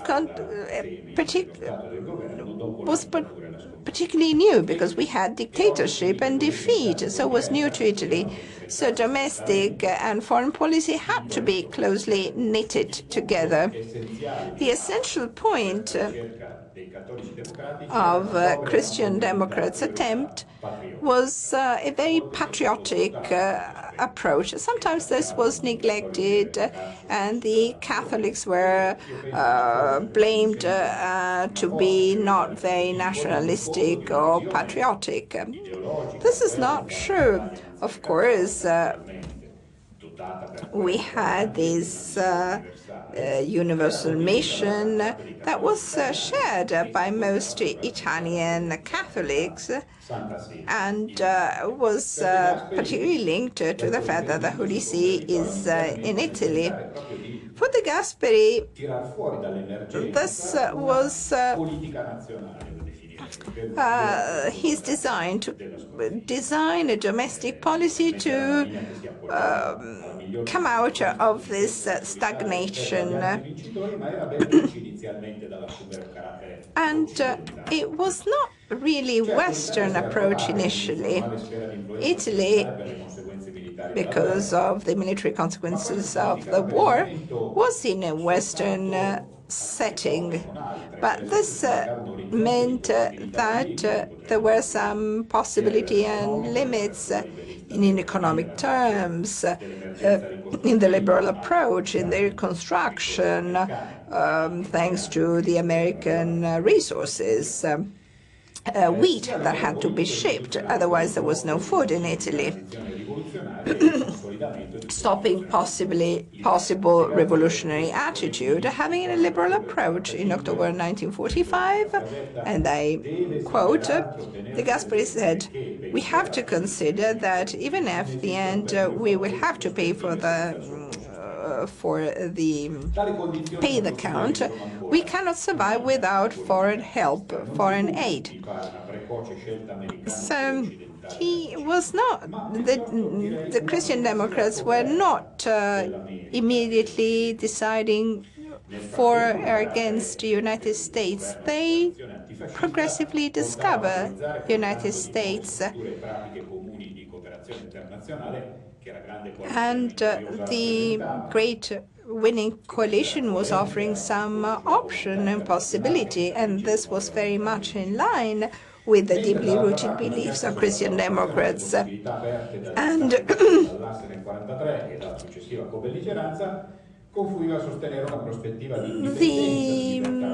there was also attempt to be cautiously and prudently neutral and to have a good relationship with all powers. In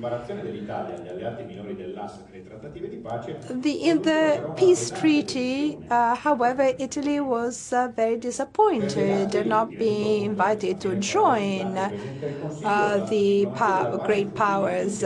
Therefore, it was very challenging because the moderate Christian Democrats moderate Christians that were supporting Christian Democrats were very nationalist. In 1946, De Gasperi was very harsh. He's wondering, and I quote, how allies don't understand that war was an adventure of our dictatorial regime, and that was imposed on the people, on the Italian people. This also had an important role in the discussion, and other important Christian Democrats leaders. And De Gasperi really played an important role. His famous trip to the United States with a young secretary that is sitting here with us today.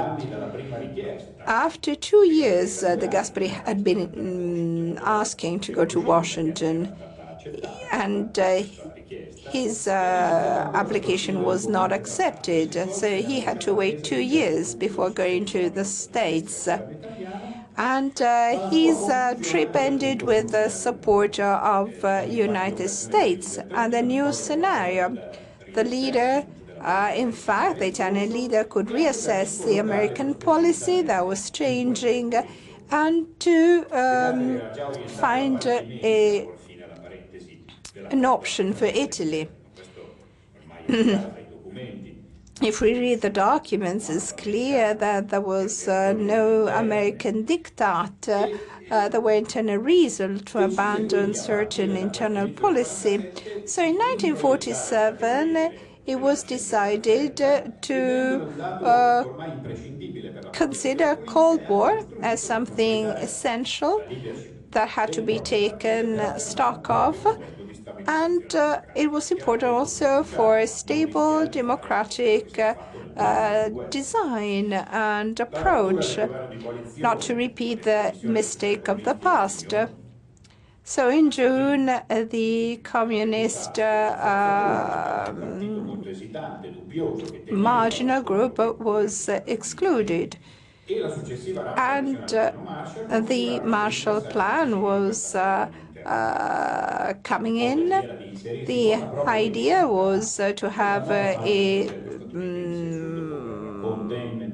contribution to give, containment of communism, and progression of the free liberal world. In 1947, there were Europeist design, so pro-Europe design in the Christian Democrats, which had already been there in the past, but then the party was taken by the peace process. De Gasperi is not making too much pressure. He is not thinking about the Western Union defense, because these were ideas that were still clashing with the internal problems. The campaign to defend being Italian, so the Italian nature, Italianism, this was something that was very important. And therefore, of course, appreciating American help and aid was important, but we had not to be totally linked. In 1949, things are changing. The center government is free to decide more than in the past.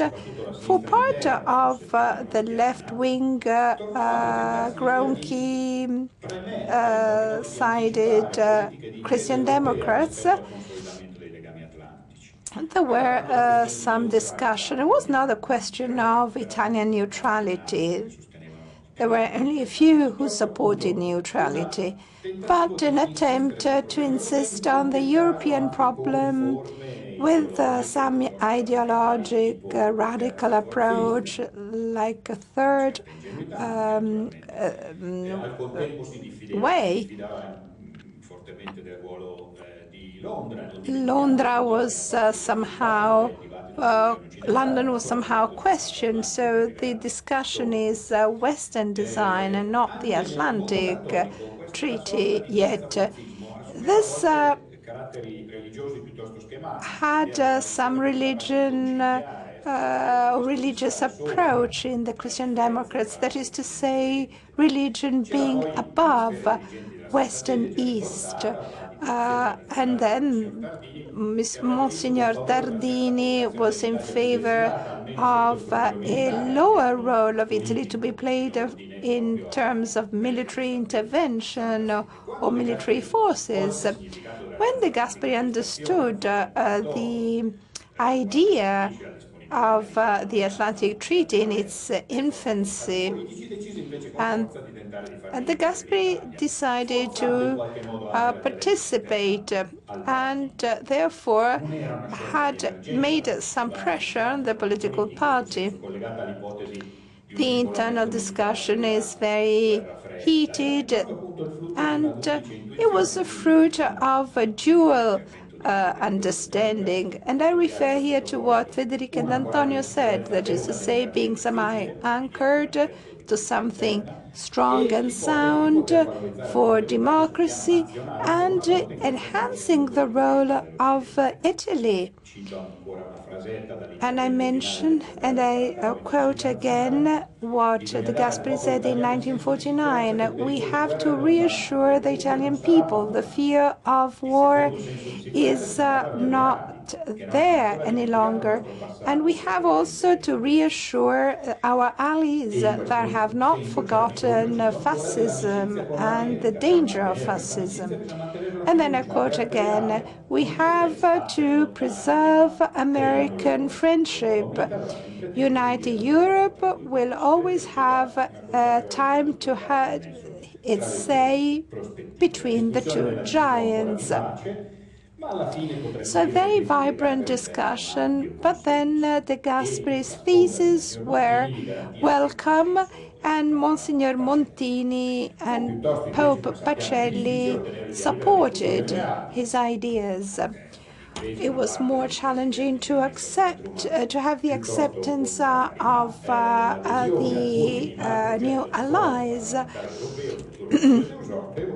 The new Council of Europe, however, invited Italy as the founding fathers. After April 1949, this Western idea was somehow changing. The Atlantic Treaty was consolidating the internal democracy principle and growth in Italy, confirming the electoral choice in 1948, and defines also the main features of foreign policy that had to consider the smaller role played by national countries because of the international interdependence. However, the participation didn't offer all the benefits that were accepted. In 1950, with the specter of militarization with the Cold War after the events in Korea in June, De Gasperi redefined this foreign policy scenario. The American politicians were a little too schematic, and De Gasperi decided to think in terms of a European alliance based on two pillars. The American pillar was guaranteeing the progress of Europe, while European project should promote further growth. Here, I would like to skip some aspects as to the setting up of the European or the economic community.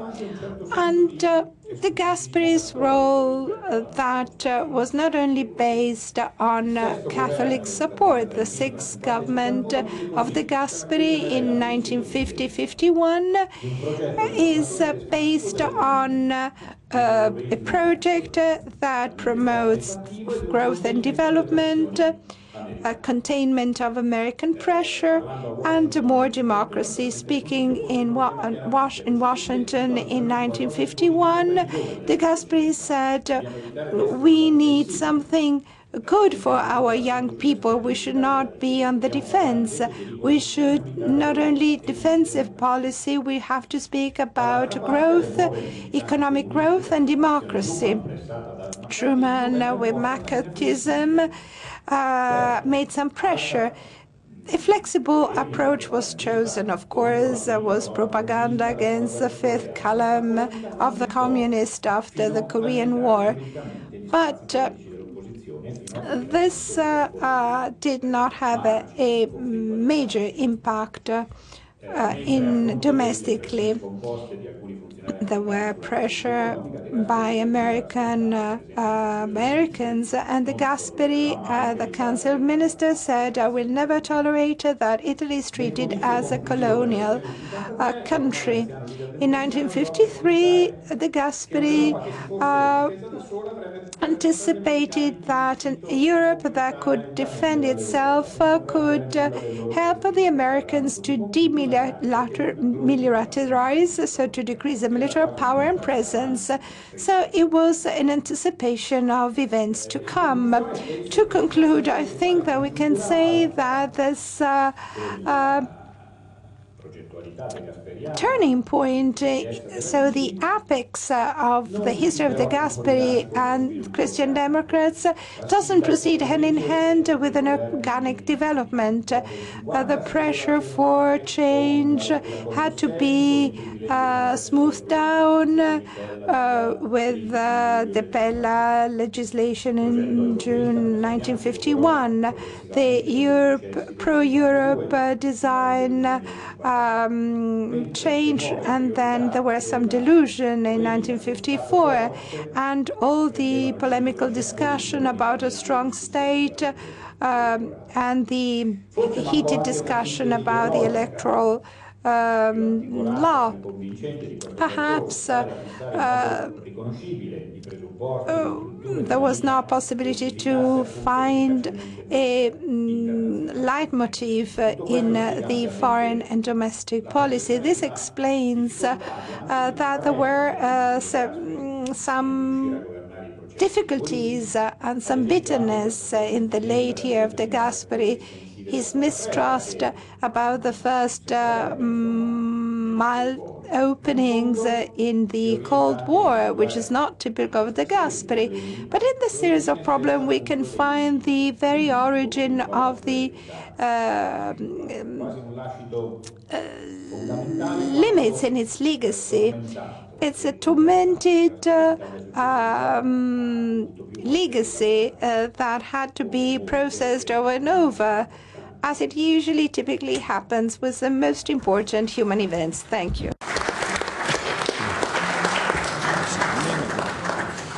Grazie, Professor Formigoni. Thank you very much, Professor Formigoni. Now we have the last speaker of the morning session, Professor Biver. After his welcoming address, will now take the floor again and talk about Europe and the end of the Pax Americana 1914-2014. Yes. Thank you very much. I have to apologize, but at 1 p.m. I have to leave. It is not so nice to give a paper and then run away, but otherwise I will miss my train. And there is an advantage in all that, because you can criticize in a more brutal way my paper in my absence, and then I must be short, and I cannot say, well, I'll try to be short and then take the floor for 50 minutes. I will be forced to be short. Now, I have just published the complete version of this paper in the magazine Il Mulino. So those who would like to see all the details, because the devil is in the details, or if you want to see a text in English or in Italian, you can send me an email and I will send you the text via email. Now, again, we are affected from somnambulism again. Now, what this title is about? Well, this is a reference to the fantastic book of Clark, dealing with Europe and the Great War, how Europe get to the First Great War, how this means in epistemological terms. Well, that's very difficult. I find the book quite convincing. It is a novel. It is like a detective story. And when you finish the book, two things remain in your mind. One was that this war was a little point here, another point there, little causes here and there, and one day they blew up in that tremendous disaster of the First World War. But the second was even worse than the first, and so it diminished in a way the catastrophe created by the First World War. And then why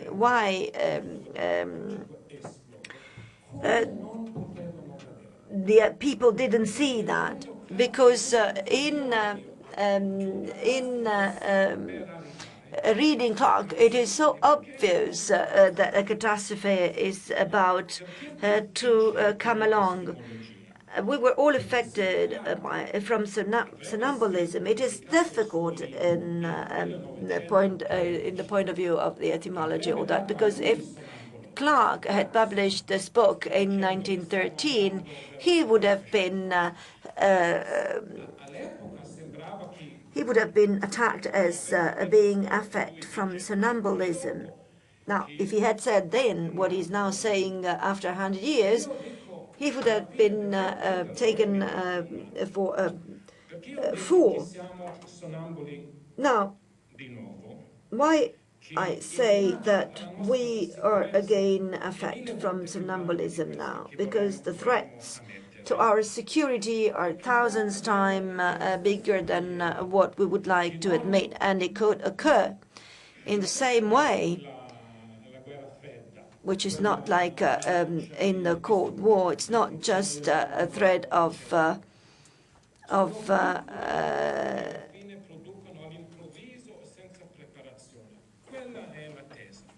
threat. The situation is worse even today. And so how can we get to a situation and then can blow up? We heard that De Gasperi was in favor of a community of defense, a European army, a choice that Europe refused in the 50s. Now, if I now ask which basic elements we may find in foreign policy in Europe as such and in all the member states, and which were in the last 50 years, starting from the beginning of the 50s, we find three elements. First of all,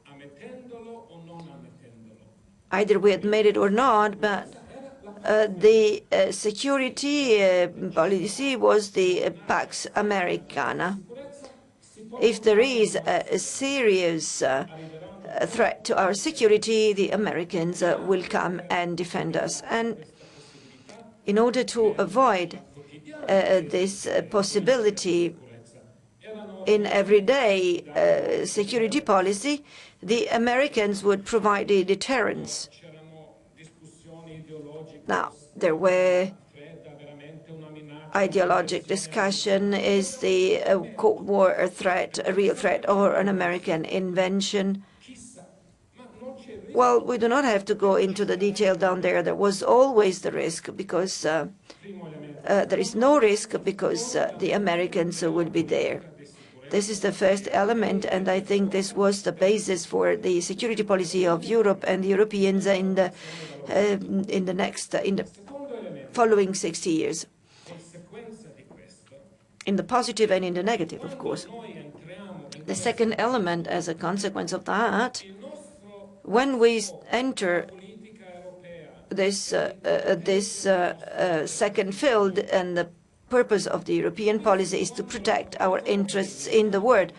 I've seen when Mrs. Mogherini was confirmed in the press conference, it was said that she would be very, very able to defend the European interests at world level. I mean, that's Europe, to defend our interests in a world determined by others. We did not feel the owners of this world. We do not want to determine this world, but we want to defend our interests. You will find all details about that in my in the full version of my article. Now, the thinking of security in Europe brings me back again to De Gasperi and the Schuman Declaration. Schuman said that we would make war not with impossible materials, but also with unthinkable materials. And they said, it was said, well, this is rhetorics in an unthinkable way. It seems rhetorics, of course. American rhetorics, quite exaggerated rhetorics, etc. Yet, materially impossible, well, in 3 years, that was a mistake already known. Germany was connected and had good weapons in 3 years. And so the great success of the European project, of the thinking of De Gasperi, Monet, and Schuman, was to make war unthinkable, because unthinkable in Europe was not so, because it was unthinkable to say that the Germans could solve the problems by using weapons, and that had become unthinkable. But the success was so huge, and therefore it was put as the basis of the thinking of security in Europe, that war was unthinkable. We cannot, at political level or at social level, think of war. There is a war in Ukraine. We call it a crisis. However, the idea that we may have again a war in Europe is unthinkable,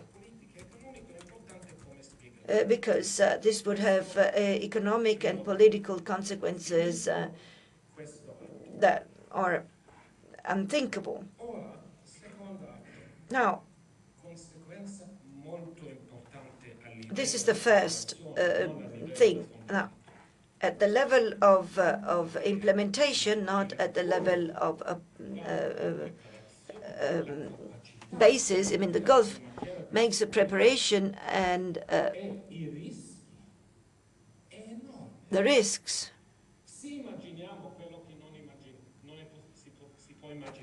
are those that we all imagine. If we think that Italy is suffering a security risk that is very important, well, we have no abilities in Italy to protect ourselves. If we think of all this at European level, a greater risk at European security, you know, it makes us laugh. If you look at all the weapons of the European countries, you understand that we have no real ability of protecting ourselves. There is an important gap. The American contribution, and I'm not giving to it any a positive or negative judgment, you know, on that. The Marshall Plan was just part of it, and a little part. What they had, the contribution that they gave us is that they paid for our security for 60 years. They spend on guns, and we spend on butter, because they allowed us to do that. So that we have to proportion the risk and the capacities. But where is the risk? We do not have the ability to protect our value. There is one thing that Europeans promised themselves, that a genocide of a religious minority in Europe would never take place. But it took place in Bosnia, 500 kilometers from Rome, and it was qualified as genocide by the court in The Hague. And Europe, even if they wanted, they could not prevent it. So when they said, well, we do not want the events that occurred in Bosnia to occur also in Kosovo, well, I look at NATO data. Italy gave some military airports. The Spanish gave 6 aircraft fighters. The French made more or less the 150 missions. The English, a little bit more, 800. The Americans, 20,000. These are the proportions. In Libya, we took a decision, in the positive or in the negative, to intervene and remove Gaddafi. I'm not expressing an opinion, but we saw in 2 weeks that we could not make it, the Europeans alone, without a massive help, also logistic help of the Americans. We could not have done what in English it is defined as targeting without the Americans. Our ability in this sector is something you can laugh about, and it is a consequence of this policy that in reality makes us say that the European security policy was the Pax Americana. Now, the Pax Americana no longer exists. It is over. It would take me a bit more to explain that, because the question now is not, I have to read it because it is a difficult word for me to pronounce it, isolationism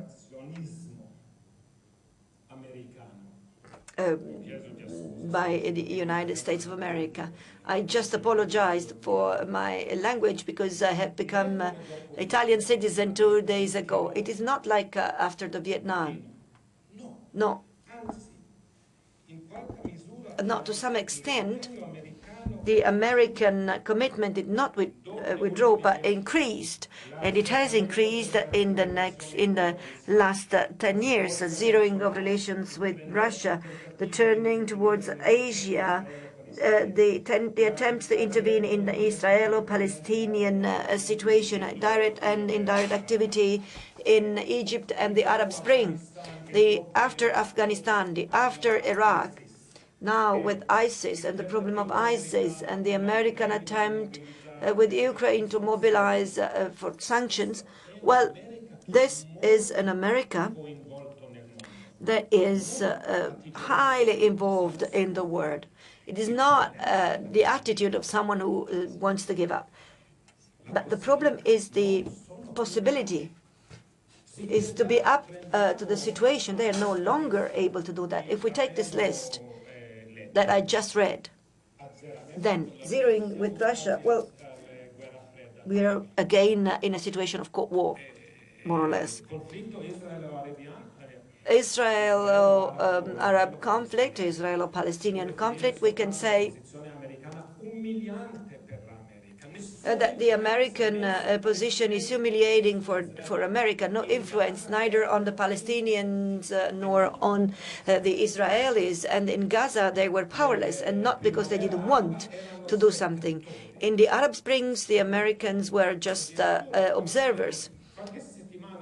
A few weeks ago, the Egyptians with the Saudis have bombed Libya without even informing America.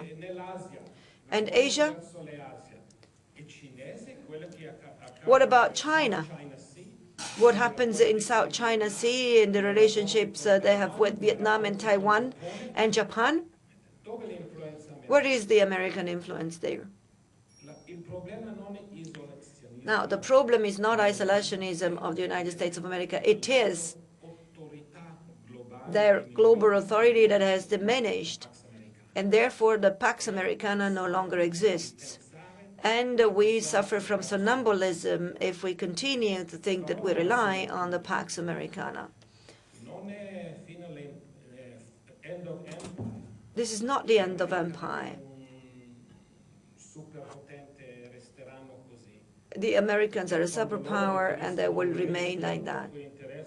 When they define the risk proportionated to their own interest, I would not like to be their enemy. They are powerful, and an action of war is something they can do in a high profile. But their ability of global authority, on which the Pax Americana was depending, well, that is over, and is over in a structural way. Why this? I would very shortly give you 5 reasons for that. If you want more details, go and look at the full version in Mulino magazine. First of all, the domestic policy. It's not that they are just tired after Iraq and Afghanistan, etc. No. There are different positions inside the American policy. In domestic policy is that is undermining their ability. Clinton said economy is stupid, but it's no longer so. If that was the case, everybody had to vote for Obama. And we saw what happened 2 weeks ago. This is not economy. It is a political and cultural divide that the society has undergone. And their credibility as international actors is diminishing. Think of the economic level. The Americans say, "In God we trust," and you find that on the $1 banknote. So the dollar is a sort of God. So there was one thing that they thought was more secure than everything else, and that was the American debt. I mean, the American promised to pay for that. Every tension in the world, you buy American bonds and dollars. And you have seen 2 years ago, America was so close to technical default, because no one would doubt about their ability of repaying the debt, but they were ready to risk a strategic tool of the U.S. for domestic policy. So you lose credibility if you do that. And then economy. The greatness of the American economy, because they are those who are producing the most in the world, the greatness is there, but also Germans produce a lot in productivity. But the size of the economy, or the importance of the American economy, was its consumption. They consume 2/3 of the products produced all around the world, and that's the power. But there, things have changed. If I have to go to the Director General of Mercedes and hypothetically ask him, either you will lose American market in the next 20 years or the Chinese market. Well, 20 years ago, the Director General of Mercedes would have laughed, but today it is not clear what he would reply. And the same is word for India. And then still economic superpower. But is there anything worrying when you have an incredible debt with your main opponent, which is China in this case? So the relative position of the American economy has changed, and the world has changed. Now, a second factor, demography.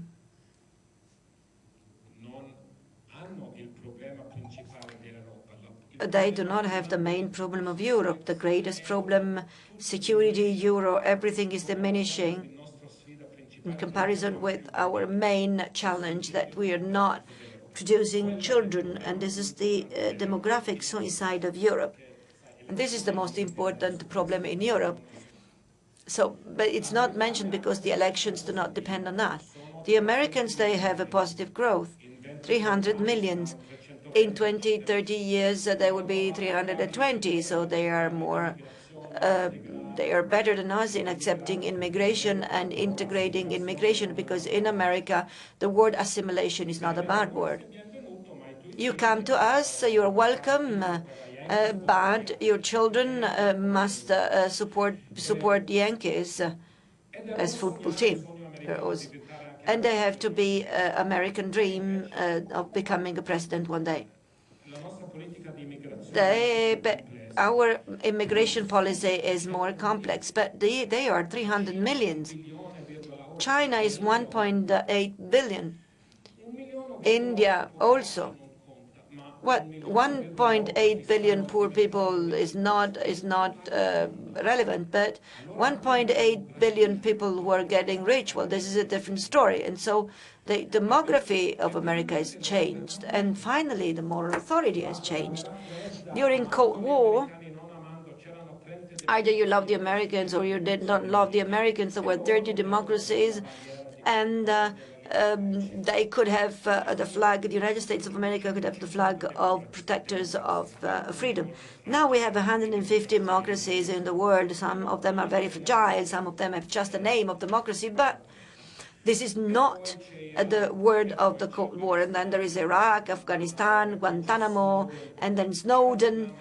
I mean, America today is not anyway talking with the moral and ethical authority that she had in the first 10, 20 years after the war. And moral authority is a very important thing. That was part of the Pax Americana. And that was the thing that ended from a structural point of view. And then I come to the conclusion now. What does Europe, what can Europe do? Well, Europe has to rethink its own security policy.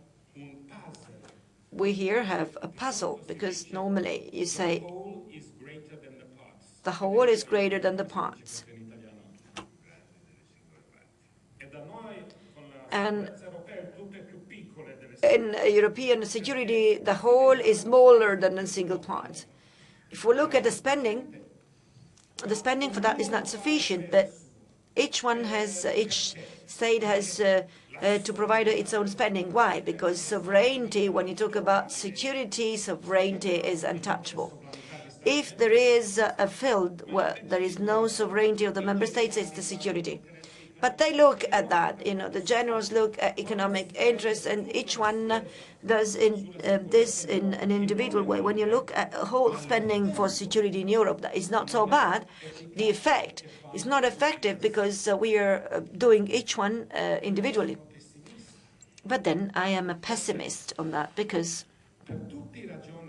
for all the reasons I mentioned above, including also the great success of the process that said that war was unthinkable, in the economic situation that we have today, austerity or growth, whichever, where do you cut? On security matters. Correct? That's easier. The interest of the politics is that we have, if you say, well, we have to spend more on security, well, they say you're crazy. You have to spend more on growth, on work, not on security. You cut the spending on security, on the contrary. And then a second point, if you say, well, Europe must do something on security because that module of the European army that was rejected when De Gasperi proposed it is pushing us to say that Europe must do more. At political level, we say Europe must limit itself. Imagine if some European politician could say, well, we are no longer protected from a security perspective because there is no longer the Pax Americana, and so we cannot do it individually, we have to do it together. Well, this person would be accused of suffering from somnambulism more than I could be accused of that, because those who can say, well, we need more Europe today, well, would incur in stop of national sovereignty. But national sovereignty is more in education than in security. However, the common thinking is not going towards this direction. Now, if there is outcome of my analysis, well, we have to do something, but no one is paying attention. There are no political and economic conditions to do something. really, and so the outcome is that we suffer again from somnambulism. Thank you.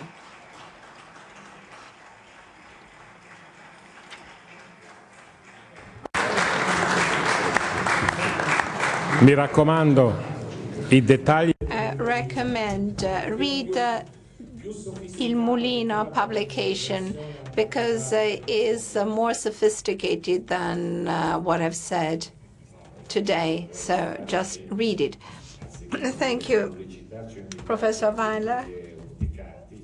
You have enriched us with these doubts about the future. So you really comply with the time allotted to you. So I'm not a true Italian. I was too quick. I comply with the time limit. I'm not a true Italian. No. You know, of course, the whole, which is bigger than the individual parts, as you said. So we can come again at 2:15. Enjoy your lunch.